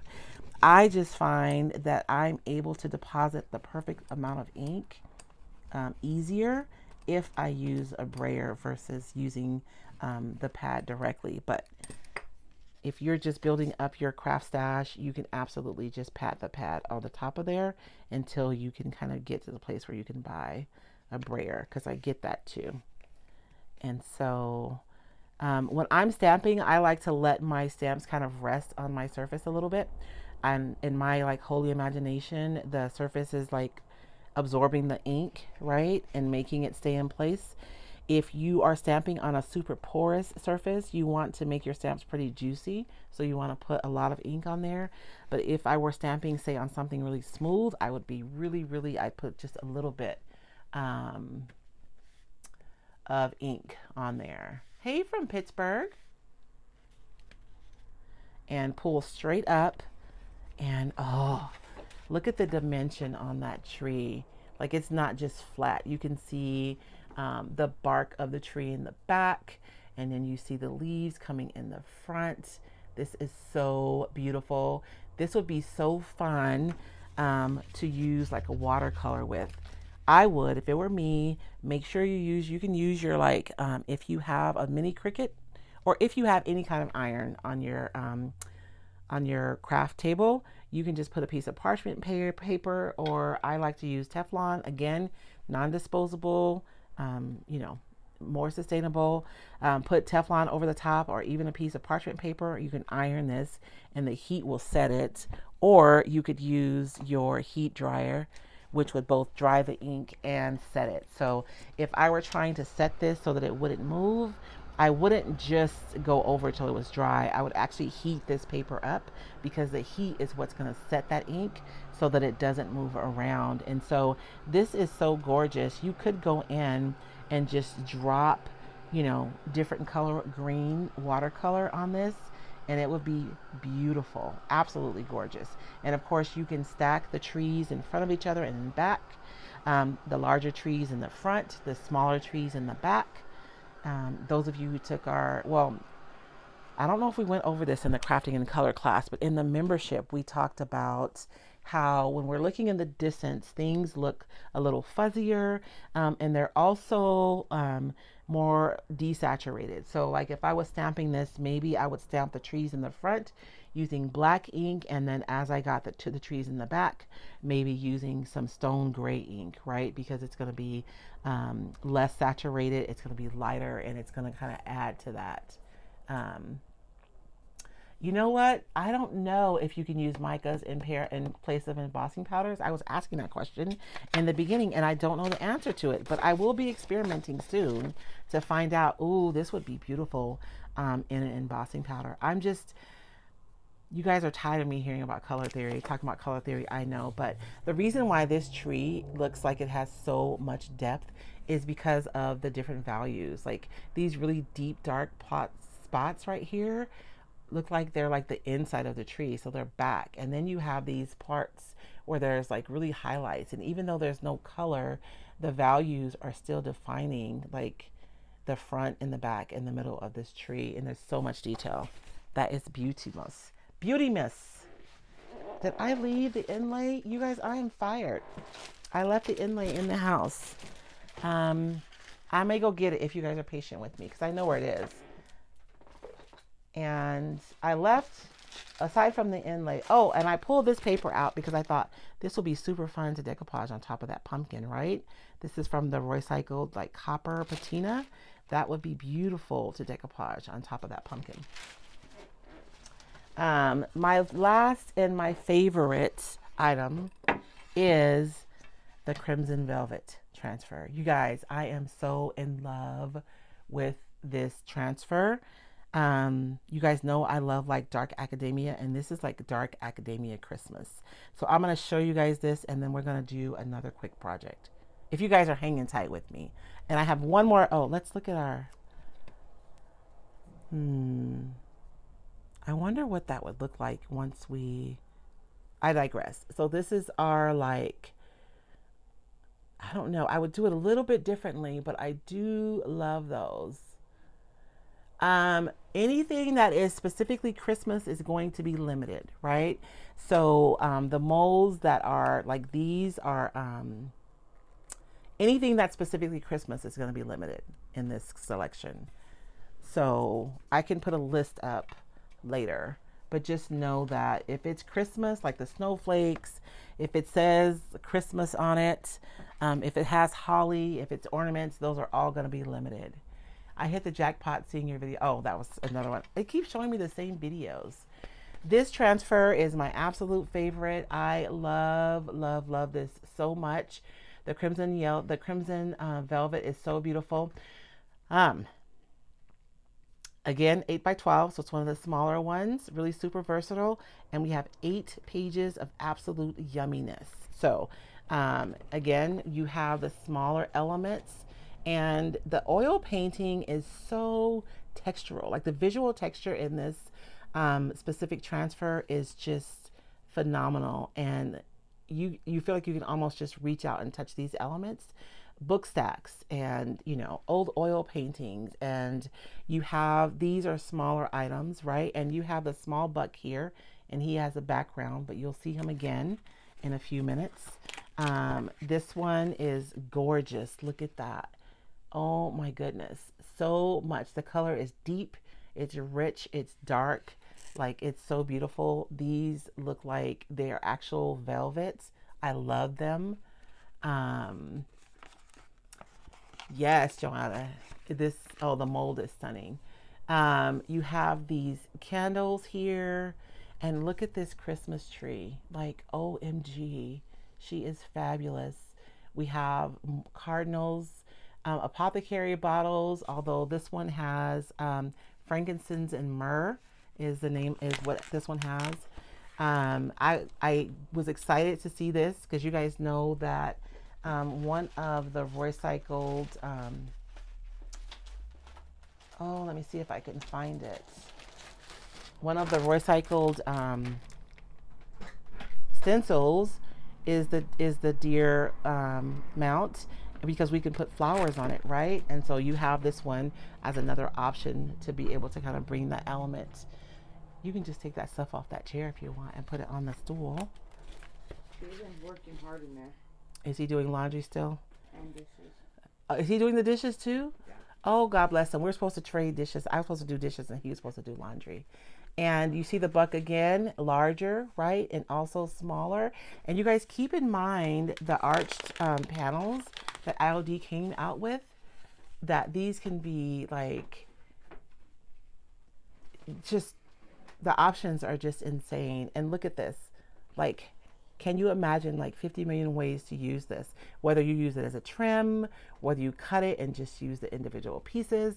And because it's a transfer, you don't have to worry about fussy cutting it, right? Because you're all these remind me of your papers. This is so my aesthetic. You guys, I'm probably keeping just as many of these as I'm selling. I cannot tell a lie. Another book stack, another candlestick. Gorgeous, gorgeous, gorgeous. The one that we're going to use today is this one. Look at that. Isn't that absolutely beautiful, stunning? The background, look at the energy, right? And the visual texture of the background of this. This is my favorite product from this release. It's all wonderful, but this is my absolute favorite. And I did want us to do another quick project. Although I kind of feel like we should do this one first. So I'm going to put this aside for just a second. And then I wanted to seal this one. I wish I had a gloss sealer. I don't even think I own any glossy sealer. But let's seal it. If we seal it, we'll at least see what it would look like with gloss. Because I think that if it were glossy, it would still maintain some of that like metallic character. And so we could still do this, but then just use like a high gloss sealer. Because look at when it's glossy, right? It looks more metallic-y, even though we dusted the mold. So I'm not super happy with kind of the shapes that I made, but I do think this is worth playing with, dusting it with the different colors to make something kind of dark and moody, and then going over it with something shiny to be able to maintain that look of metallic. But I did want to take one of these at least today and use a Roycycled decoupage paper on. You guys, this is the Postal Christmas decoupage paper. And there are so many stamps on here. I've already used, I guess I used a couple. And I still have a lot more left. So I wanted to see what I could use. Because we could use this on here. That would be pretty.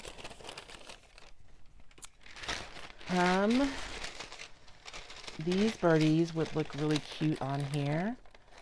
Or this little red right here would be really pretty. Although I got ink on the paper right there, so I guess not. Let's use this one. I was going to use that too, and I got ink on there. And look, I got something on there too.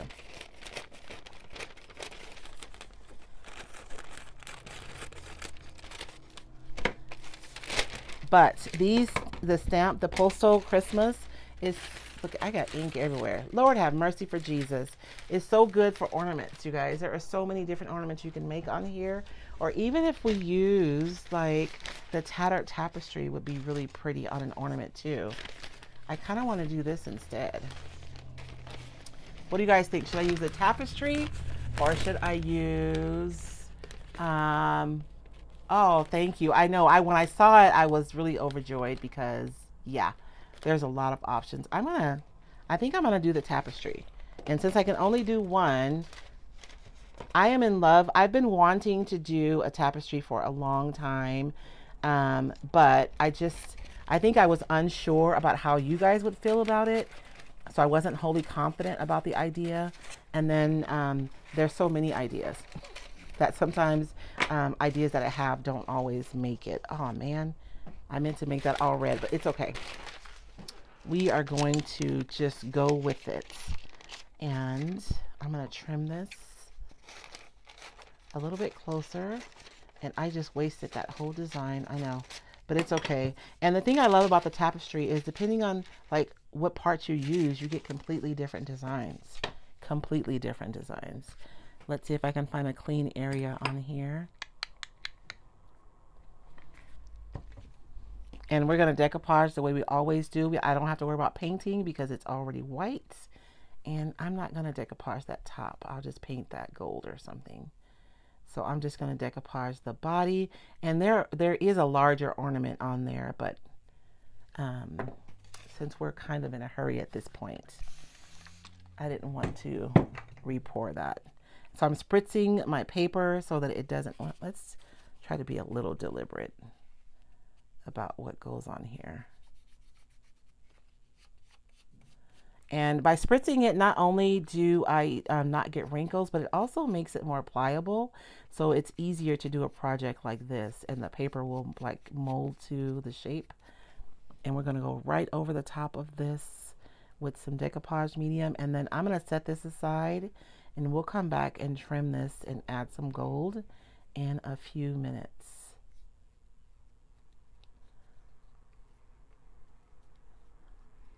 I wish I would have known you were coming back out because I left a product on the couch that I was going to use, but I forgot about it. So I have this tray. It's not super expensive or anything. There's no markings on the back. People fuss at me on YouTube all the time when I work with the silver trays. I'm going to go through and... Is this the box on the couch? It is, but there's a big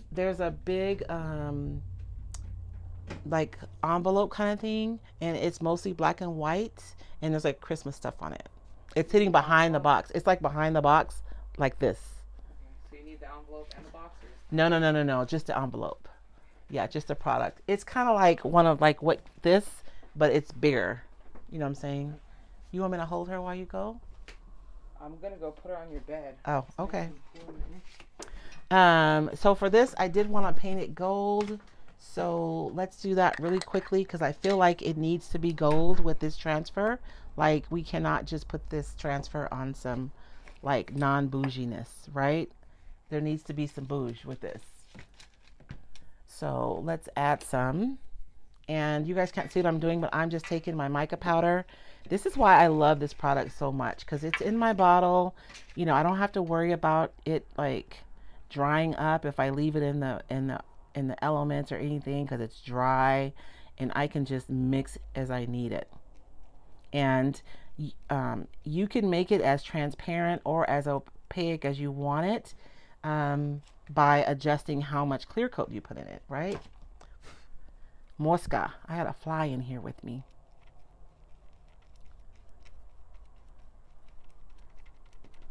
Okay. And I am gonna I'm putting it on pretty heavy and I'm dabbing because I don't have any kind of primer or anything on here. So I'm probably gonna have to do 2 coats, but I know y'all don't have time for 2 coats. So I'm gonna cheat and just put it on a little bit heavier. But I feel like this needs to be gold. You know what? If I were doing this like not rushed for this demo, I would probably use gold leaf. I think that would be even more stunning, right? Let's have it go all the way down to the bottom. And if you're using this, like I can use it like this. This will just, I'll have to, and I'll probably end up doing it because you guys know I can't like not finish. I'll have to use 2 coats.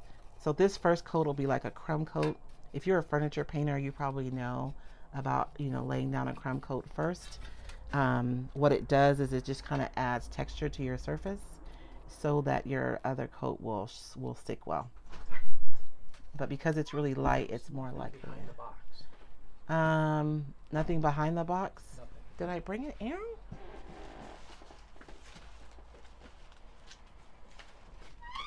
There's a paint inlay, babe. This is what I'm looking for. No, that's not. It's like that. It looks like that, but it just has Christmas stuff on it. There's one in the box though. In the box. Yeah. Okay. I mean, I thought. I mean, there's 2 more in the box, but yeah, if you could just bring me one, Okay. that would be wonderbar. My poor family, they don't get no breaks. And so David and I traded. I agreed to like clean the kitchen before we left if he would do my laundry, and he is in there doing the laundry and cleaning the kitchen. I just don't know if I could have picked a better life partner. I love my husband.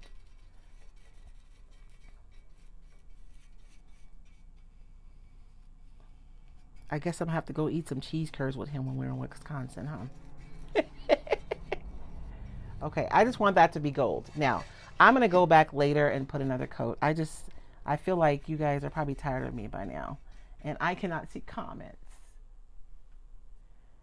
So I don't know if you guys are asking questions. When he comes back, I'm going to ask him.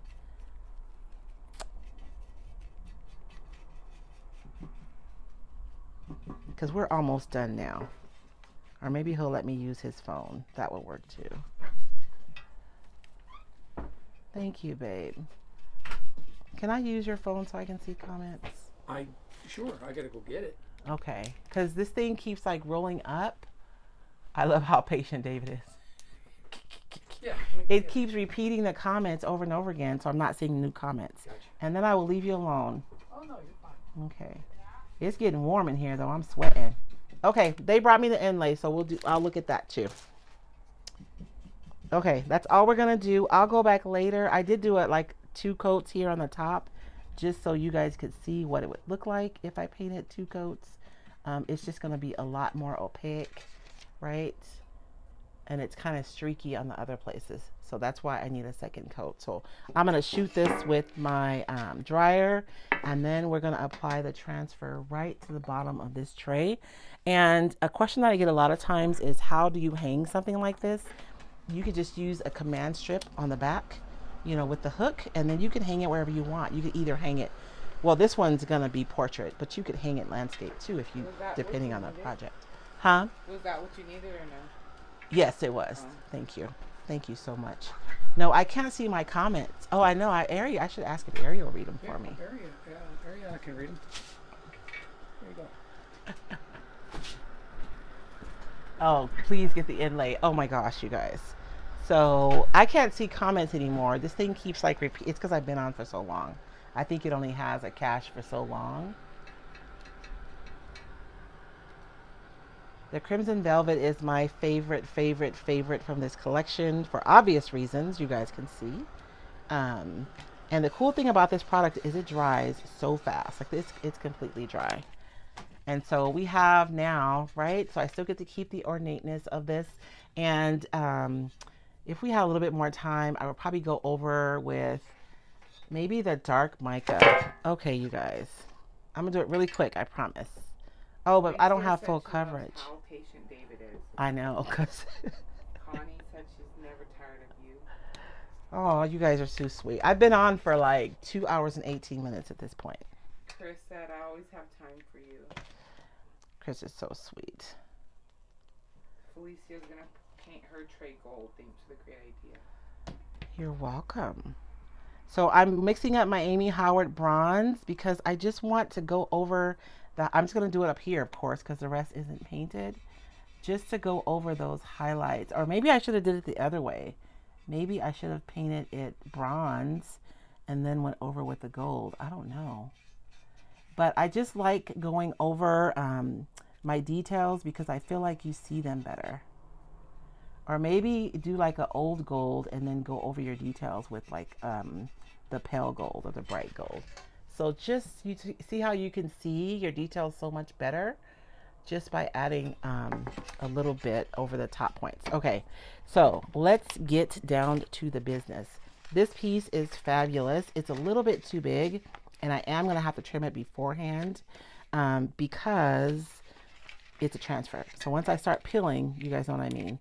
So I'm going to do just like I do with my decoupage paper. Essentially, I'm going to position it how I want it, and I'm going to run my nail around so I know where to trim it. And it's just going to basically emboss the backing paper so that I know exactly where to cut. Now my corners are not as accurate. Well, I guess I'll do those last. I'm going to go around my corners. And if I don't get it perfect, it's not the end of the world. I can just go in with some paint if I need to.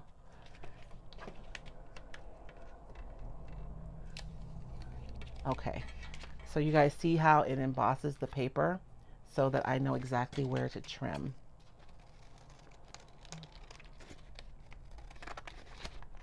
And if anybody has any questions, because I haven't been able to really see questions. And if you're asking about prep, I did use, again, you guys, I have isopropyl alcohol on my desk all the time. What do I do with it? I used it earlier because it's such a good way to clean your items to make sure that they're really clean. and free of any kind of oil. So I did wash my tray, and then before we came on live today, I did go in and clean it with some alcohol, just to make sure there wasn't any like residue oil or anything that's going to interfere with the adhesion of my transfers. I love repurposing things, but we don't, there's a lot about the life of these things that we don't know about, right? So we just want to make sure we remove anything that's going to interfere. Now this is a large transfer, so I'm going to do it a little different than I do other ones. I am going to kind of do it a little bit at a time. So I'm going to roll this back, this paper back right here, and I'm just going to line up the top. So that way I don't have to worry about it sticking anywhere else. And I didn't cut it perfect, but it's okay. I'll fix it with paint. And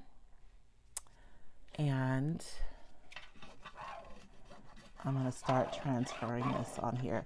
Now, this is one of those transfers too where I am going to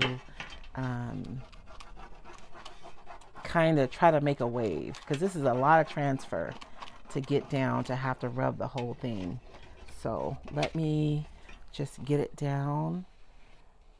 And it's kind of just like the decoupage paper, right? I established my anchor row here at the top, and so the rest of it laid down exactly the way I wanted it to.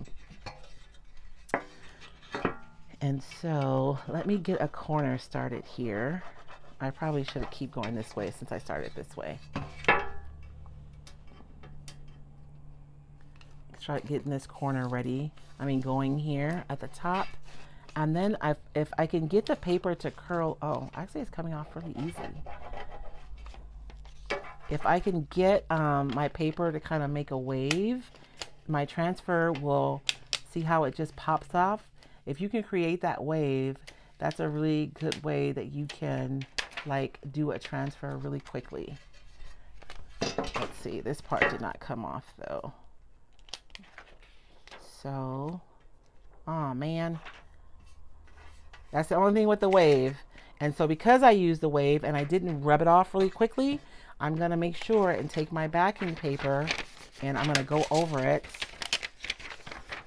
Let's cut that down a little bit.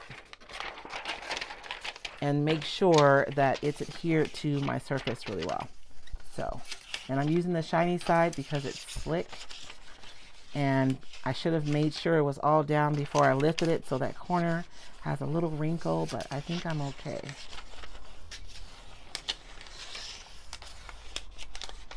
And how gorgeous is that? Like, ta-da! How quick and easy was that project? So I'll go back through later and I'll finish painting the gold, and I might go in with one of the molds just to go around there, just to add, you guys know the one mold that has like the little beads? That's a really perfect one for hiding little imperfections like these, because it's not one that's made to like stand out, but it will make this look more finished and really finish those edges. So I think that's the mold that I'm going to use on the inside of this. But quick, easy, super pretty.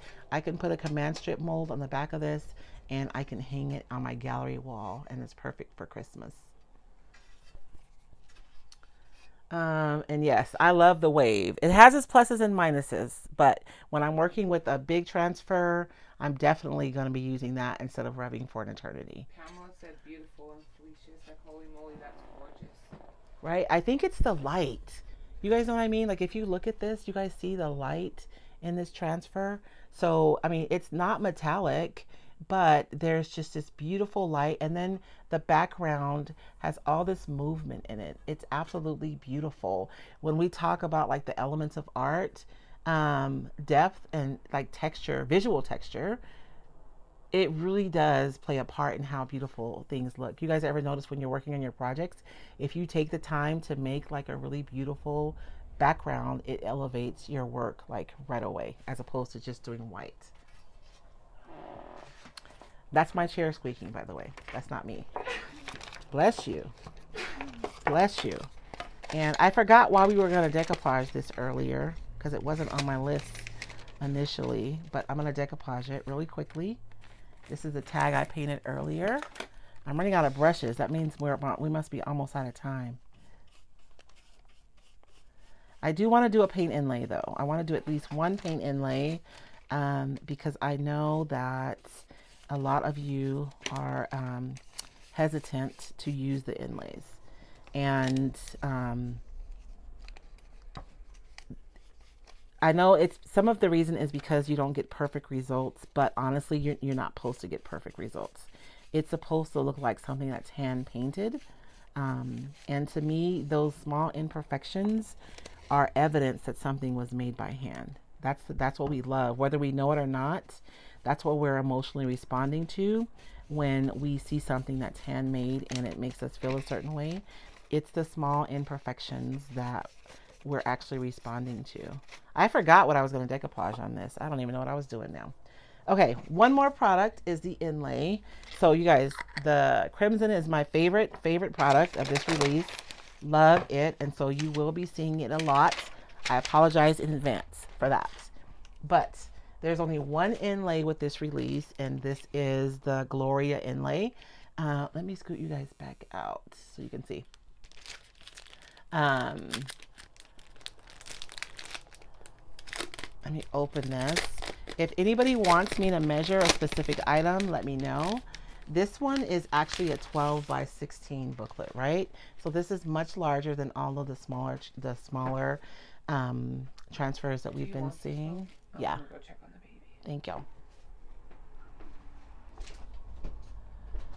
Yeah, there's so much versatility this year. I agree. And so this is the inlay. And in between each of the sheets on the inlay, you guys will have like this protective sheet here. Oh, I guess it's on the other side to protect them from each other. But this is the harvest. And you guys, look at that. Look at it. Look at it. The detail is absolutely amazing. So it's not just like, oh, it's a pumpkin. It's like a fabulous pumpkin. And then for those of you who've taken my crafting in color course, you guys can see all the value sets in there, right? From the etching. And so when you go in to paint your pumpkin, you can make yourself a scale of oranges or oranges and yellows and greens, depending on how you choose to paint your pumpkin. And you can just drop the color, the appropriate scale where it goes. Because like you have a really deep shadow here. You have midtones here. And then you have your highlights here. So all you have to do is drop the appropriate like value of color in here. And it will be so beautiful. So beautiful. And then of course it's mirrored, right? Harvest. So that when you put it down, that it's spelled out right. And so even the harvest, like look at all the details in there. So much yumminess.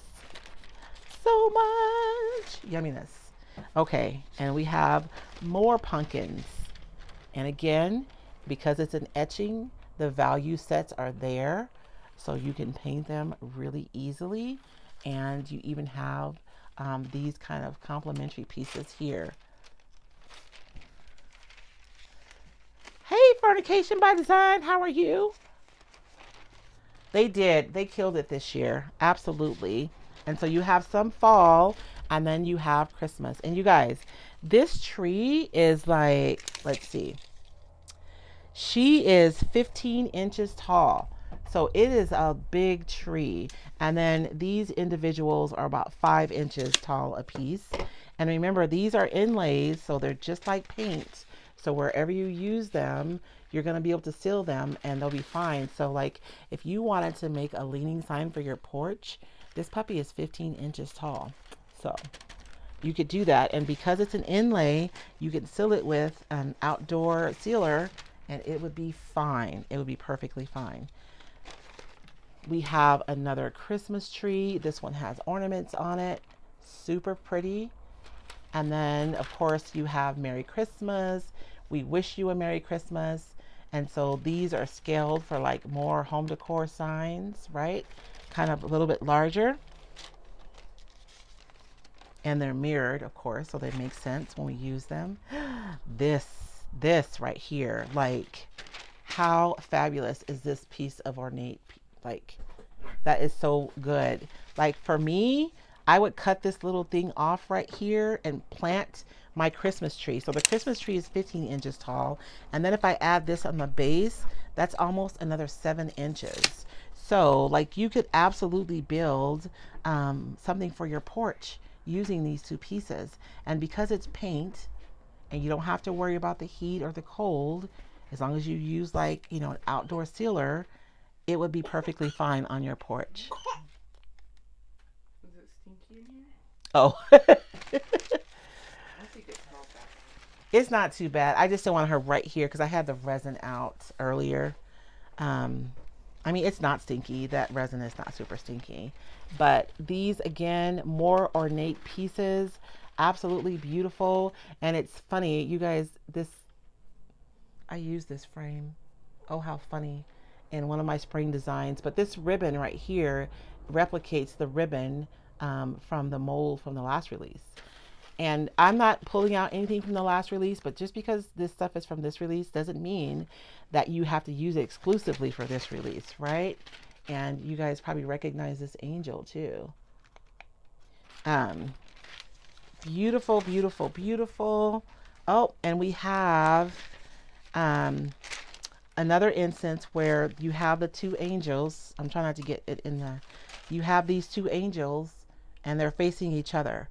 So they're mirrored. So you could use these two on a piece and they would each be facing in different directions. Fabulous.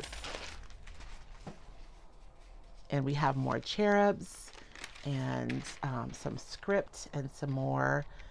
Like I would almost put something else in this frame. And I'll be honest with you guys, I haven't really had a lot of time to sit down with these products. So everything that we made together today was like a last minute make it work moment. Ooh, this wreath right here is so luscious. Look at her. Let me see if I can show you better without my hand behind it. Look at that detail. So beautiful. So we're talking about like painting. The thing that excites me the most about the inlay is the prospect of being able to paint it, which we're not gonna have time to do that today. But if you're wanting to paint your inlays, you can inlay them right onto a substrate. And then I would go over the top with a clear gesso. And then you could go in and you could paint it. If you're using a watercolor, you can use a watercolor ground, which will give you better results. And a watercolor ground so that you can go in and you can paint it. I want to do a demo, but I don't want to pick anything like really large because honestly, I don't like, let me see. I thought I had a little, that's my chair making that noise, by the way, not me. I thought I had a little wooden, I do want to, oh, I have a big one. Well, we'll demo. We'll do the pumpkins. We'll do the pumpkins. We'll do these pumpkins right here. So I'm going to demo this for you guys really quickly. I get a lot of questions about the paint inlays. You guys, once you learn how to use them, you don't have to be afraid of them. They're super fun. You just have to let go of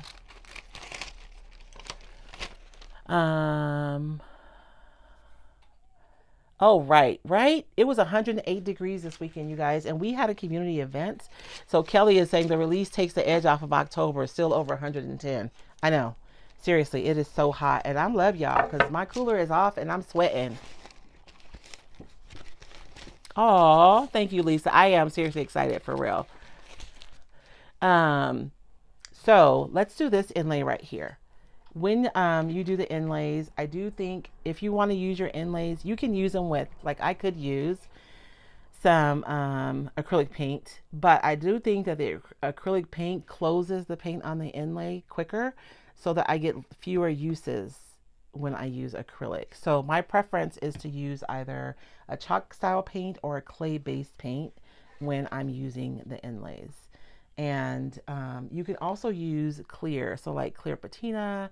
You just want whatever you use to have a little bit of body. It's going to be easier. If you use like a matte medium, which this is what I used when I did my first one, it worked beautifully. But again, this is acrylic based, and so it's going to seal your product faster. There's a part of me that wants to decoupage this board, but we just don't have time. So we're going to do a quick demo. Oh man, my stuff is chunky too. That's not good.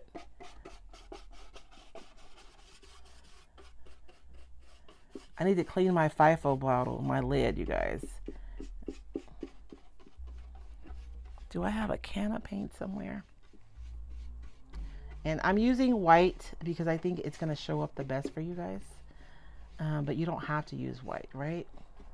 Unless you're going to paint it, then you'd probably want to. I'll probably do a demo inside the membership once I get home using this board, because we can paint this and then paint around it after we paint it. So you're going to do a base of white first, right? And when I'm doing my inlays, I like to do a base coat of white and then dry it and then do another coat before I do my inlay. So I'm just wiping up extra paint and making a bit of a mess over here on my palette because I'm being a hot mess right now. And this is a brush. Look, you guys, I destroyed it on purpose, but it's the only brush because I wanted to have texture for a project that I was working on. But look at my paint is like, look, we're gonna call that texture. We're not gonna call them paint chunks. We're just gonna call it texture. So I'm gonna put a coat on here. I'm gonna dry this, and then I'm gonna do another coat for the inlay. I do feel like doing this helps to hide some of the edges of the inlay when you already have paint down versus you know, just inlaying in the paint right over this surface. And this surface is super porous, so I kind of want to close it a little bit. And when I'm doing my inlays, I like to fussy cut them, because when you're pushing your inlay into the paint, you do have the edges of your paper are going to show.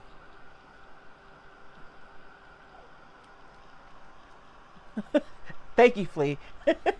That's our story and we're sticking to it, right? And what happens, you guys, is with a FIFO bottle, if you have it sitting like this for a long time, which I should have had it sitting the other way, the paint dries up right under your lid. And then when you squish it out, you get like those dry bits along with the wet paint, which is no bueno.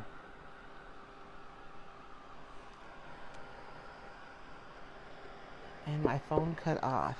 Well, we'll see what I caught.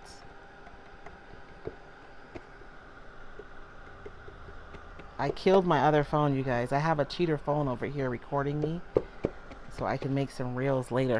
Okay. So let's fussy cut. It's not like completely dry, but it's dry enough. And it doesn't have to be perfect, but I do like to make kind of organic shapes. I don't want to have anything that's super geometric or any strong straight lines. I feel like those are harder to kind of camouflage in my final project. And you can go in and just sand a little bit to get rid of the edges, but I just find that this is easier. It's just to go around. And I'm not doing a perfect fussy cut, just, you know.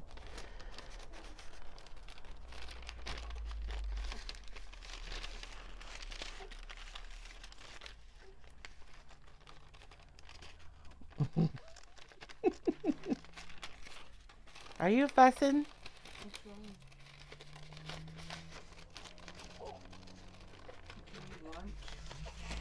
Oh, the little lips to me just kill me.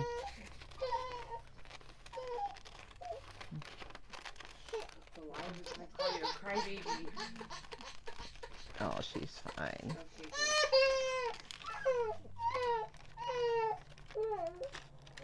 You are so hurtful. Okay, so I have that fussy cut all out. I'm actually excited now to do this one. So I'm going to go ahead and I'm going to put another thick coat of paint on here. And I'm also, you guys know how you guys see me all the time mist my decoupage paper. I'm going to mist this paper too, so that it doesn't wrinkle. So the same premise, I'm going to mist it first. It's going to stretch out, you know, the paper fibers are going to expand. That way when I put it into my paint, it doesn't wrinkle and I get a nice flat inlay. So let's put a little bit more paint, maybe not as much as I did last time. Chunks and all, you guys, maybe not that big of a chunk. Okay.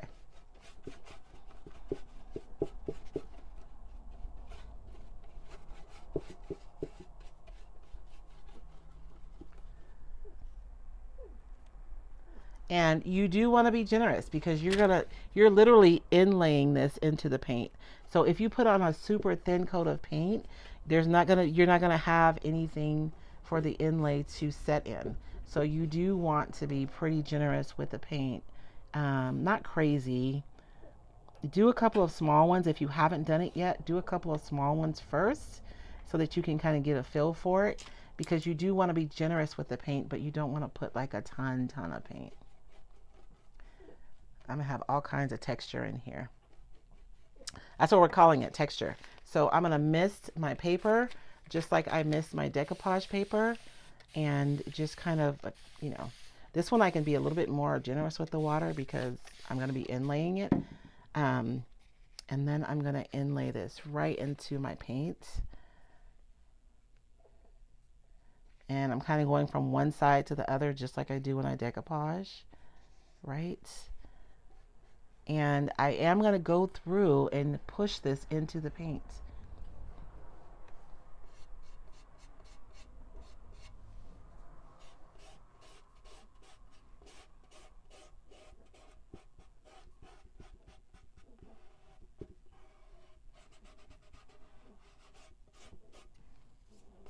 I have product on my fingers. And I am just pushing that down onto the paint. You can also use a brayer, but you guys, I'd rather use my hands. That's just me. And now I'm going to dry this. So what I'm really doing is drying the paint underneath. Not so much drying the inlay as I am drying the paint. Oops. Where did my comments? Oh man, I lost all my comments. I'm causing problems. So I'm going to dry this.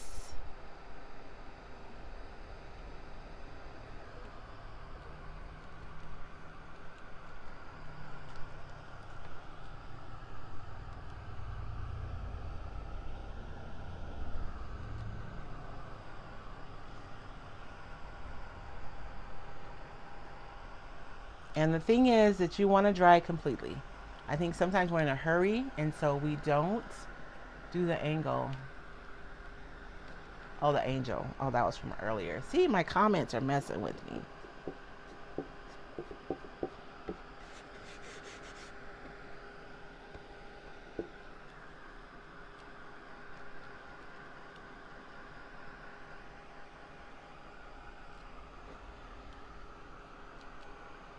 I had a smaller panel, but I think this one's perfect.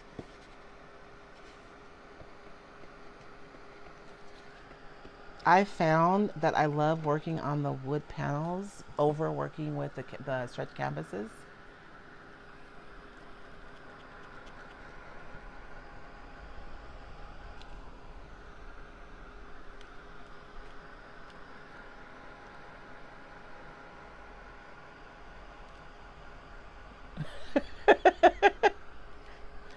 Doing double duty. This is what I do whenever I'm doing chores or something. I'm usually watching somebody else create on YouTube.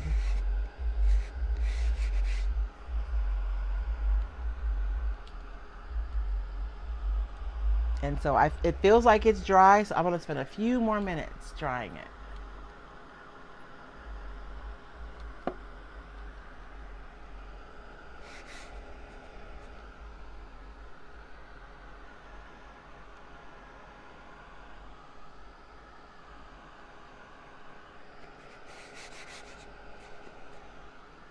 Okay, so that's dry. And so I'm going to go now and I'm going to spritz my paper again. Some people use a wet towel and they lay it on it. I like to spritz mine. And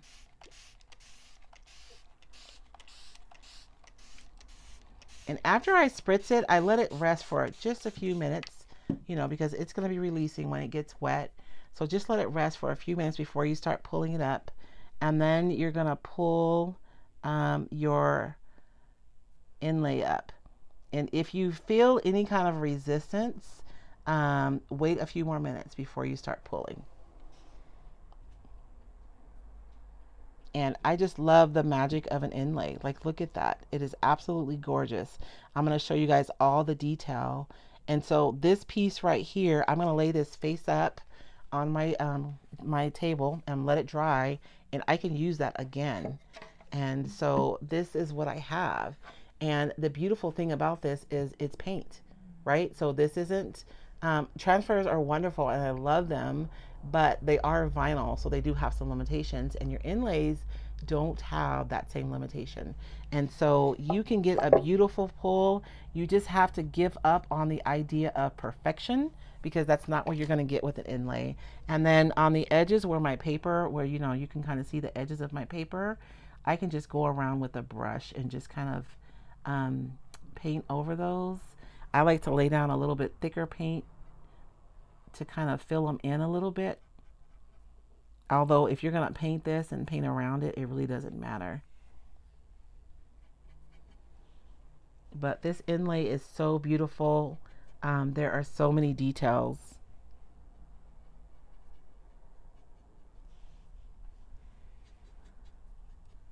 And so the other, I think, part that people maybe struggle with the inlays is sealing the inlays. So you can brush on sealer. Let's try this. I'll show you guys. You just have to be really, really soft. If you go in with your brush really hard, your ink is going to move around, which sometimes can be beautiful. If you are connecting like a larger inlay, for instance, and you see that there's a line, you can go in with a brush and move that ink around to conceal that line. Oh, is it gonna be great weather? We looked it up. It was like 60 to 70 degrees, Chris. Which where I'm taking, like, I have a cardigan for every day, a duster with sleeves, and then I'm gonna have to take me a jacket for the evening because 60 degrees is cold to us. So I figured the nights are probably gonna dip down to the low 60s.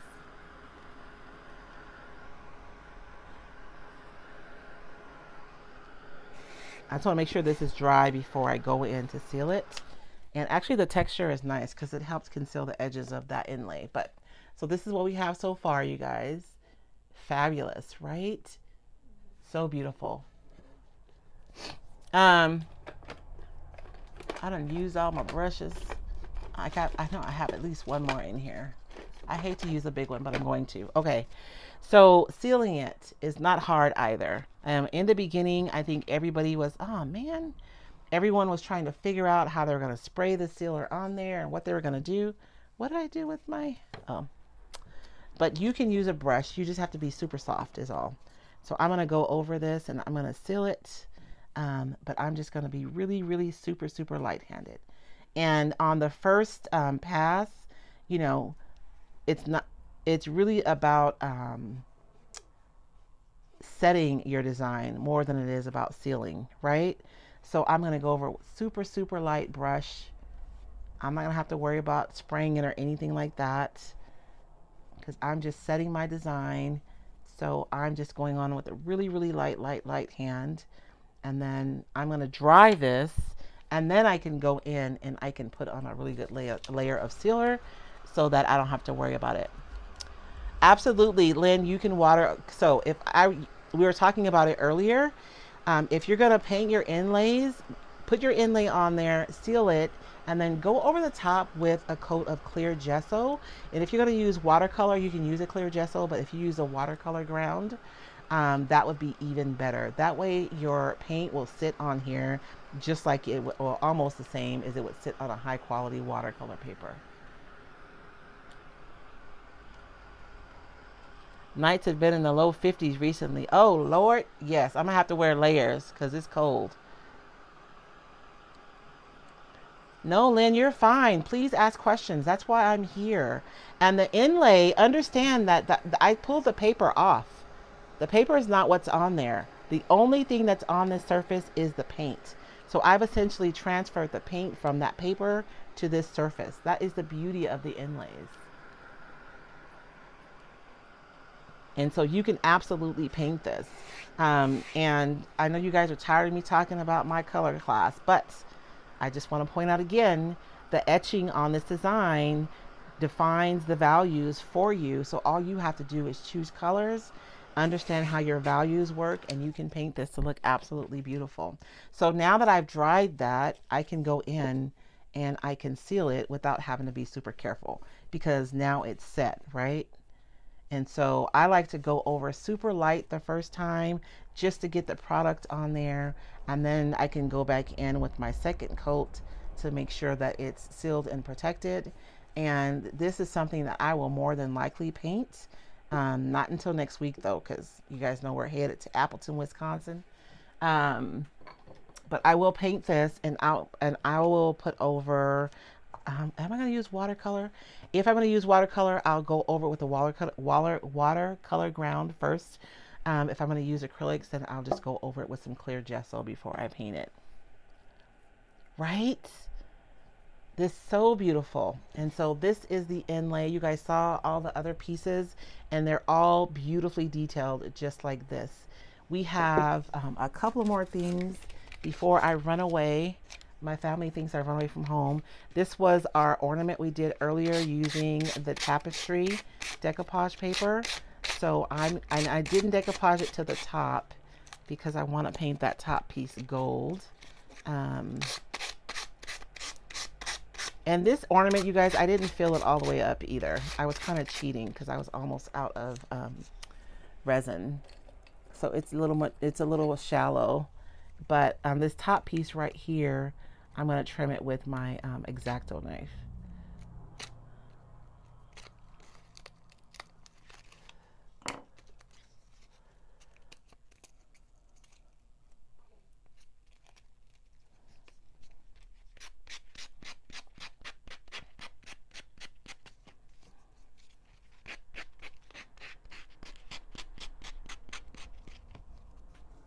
And so I could paint this top right here gold, and I would have this super pretty ornaments. I honestly, I'm probably going to do it because I cannot help myself. Just, you know, grunge up the edges a little bit with some ink. And you know what I was thinking after I did this, I could probably go in with some mica powder and dust the edges so that they're not white before I decoupage.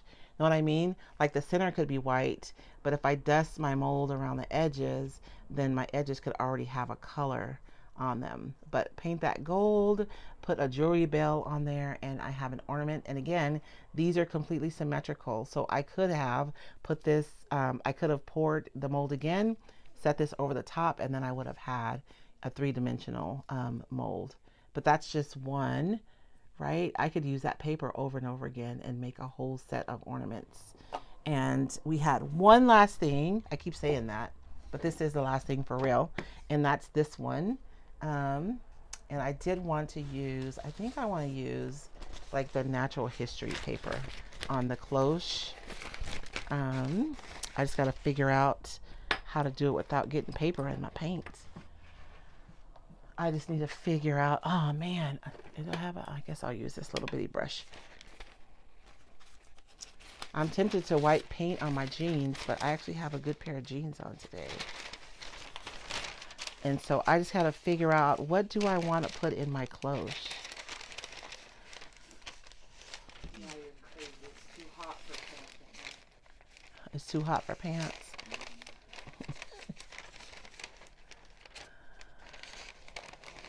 I think that would be pretty. And I'm just going to run my nail around the edge of that close just like I always do so that I know where to cut.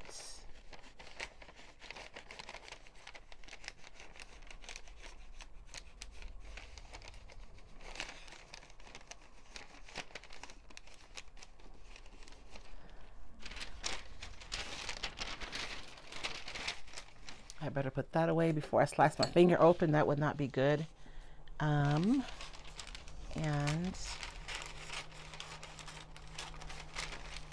now I lost sight of my cloche. I think I'll just cut a little bit more. It's okay.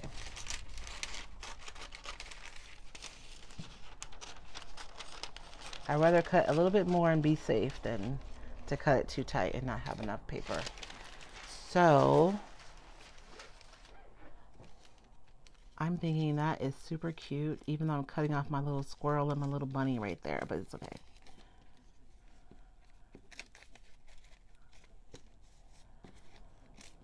I'm going to trim that a little bit closer. I do find that if I have a lot of overhang, it like causes stress on the paper and it just makes it harder to decoupage. So I do like to trim pretty close when I'm decoupaging. So we are going to mist that paper, and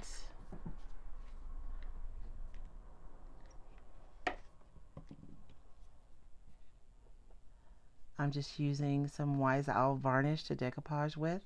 This is what I always decoupage with, but if you have a clear coat from another line, that's fine. You can use that. Or if you have like a gel medium, you can use that to decoupage too. And the gel medium is really good if you're decoupaging a thicker substrate.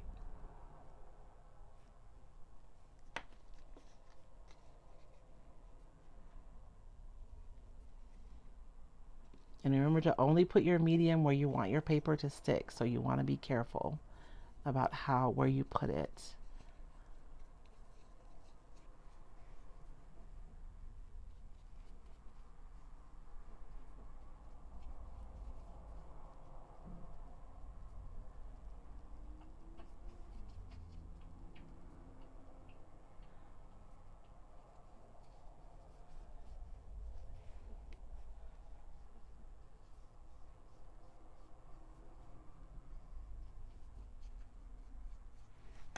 And of course, you could have used one of the transfers in your mold too, but you guys know me. I had to do some decoupage today. My table is such a mess.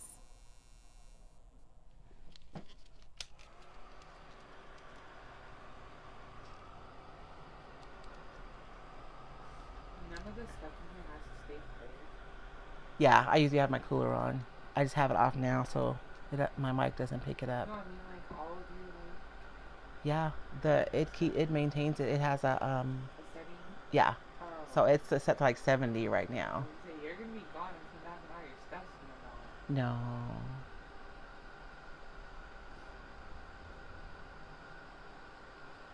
Hello, Mr. Raglan. Thank you, Chris. This paper really was from my heart. I really hoped everybody liked it, but I made this one from myself. I love old like field journals, the ones that have like the beautiful watercolor art in it. But I wanted to create an opportunity for us to kind of create our own field journals. And so I feel like this paper isn't, I mean, it is complete. Obviously, you can use it just the way it is, but it really is an opportunity to kind of explore and create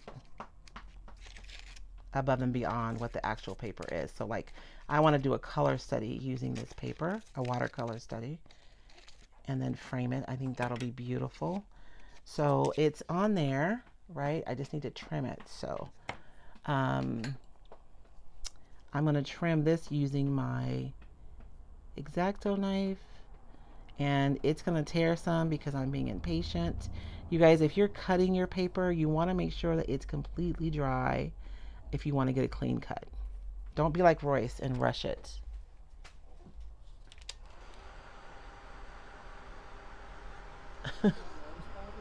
The more glue, the better, huh?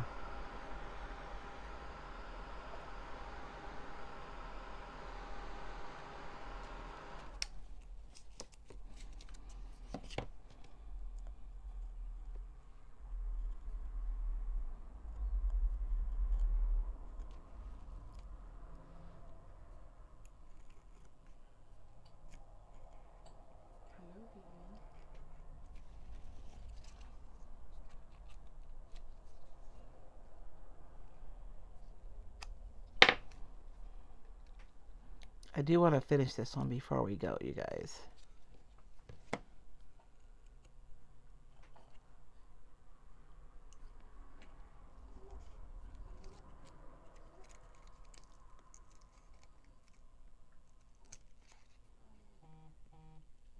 Bzz, bzz. Poor David. He don't even have his phone. Y'all pray for David.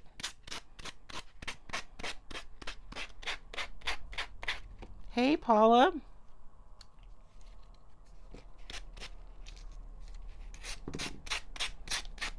I cannot believe I've been on here this long. This is why I was in my membership, and I think it was Patty who asked if I was going to come on and do a review, and I was like, I don't know, because I have so much to do, because we leave tomorrow morning, and I decided that I was going to go ahead and do it, and now I remember why I was hesitant, because it always takes longer than I think it's going to take. You guys have been on live for hours. I have been. And she's leaving. First your nana, now your grandma. How dare all these women leave us, huh?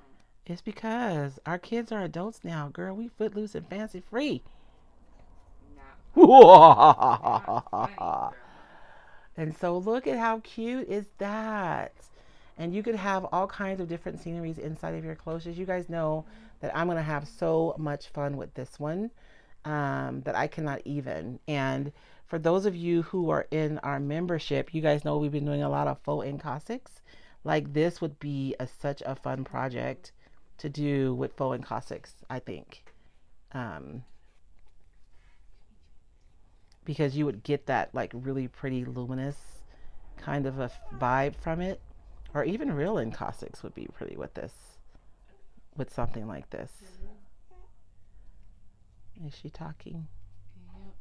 She's trying to talk and eat her hand at the same time.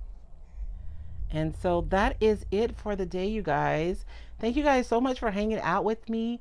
I know that when you guys are looking at products online, for those of you who kind of, don't have a brick and mortar that you can visit to look at the products, that you don't know exactly. I know you don't know exactly now either, but hopefully hanging out with me today has given you a better sense of what you can expect from the products and what you'll get.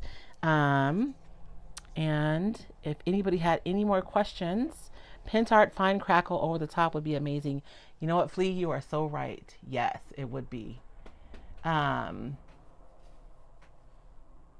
Oh, good. So Karen Moyer says her wheels are turning. That's good. That's what we're here for, is to get your wheels a turning. I am loving this. I'm going to put a layer of the faux encaustics over this, because I think that would just be so beautiful. And before I leave, I'm going to do it really quickly. But thank you guys so very much. I appreciate all of you guys for sticking in for the long haul and hanging out with me today for our review of the new Ion Orchid Design 2024 holiday release. There is so much goodness here. If you guys have any questions after the live is over, you can just drop them in the comments. I'll be on the road, but I'll try to keep an eye out and look. If you are looking for, let me see, what do I have here? No, not the retreat. No, not that. Resources.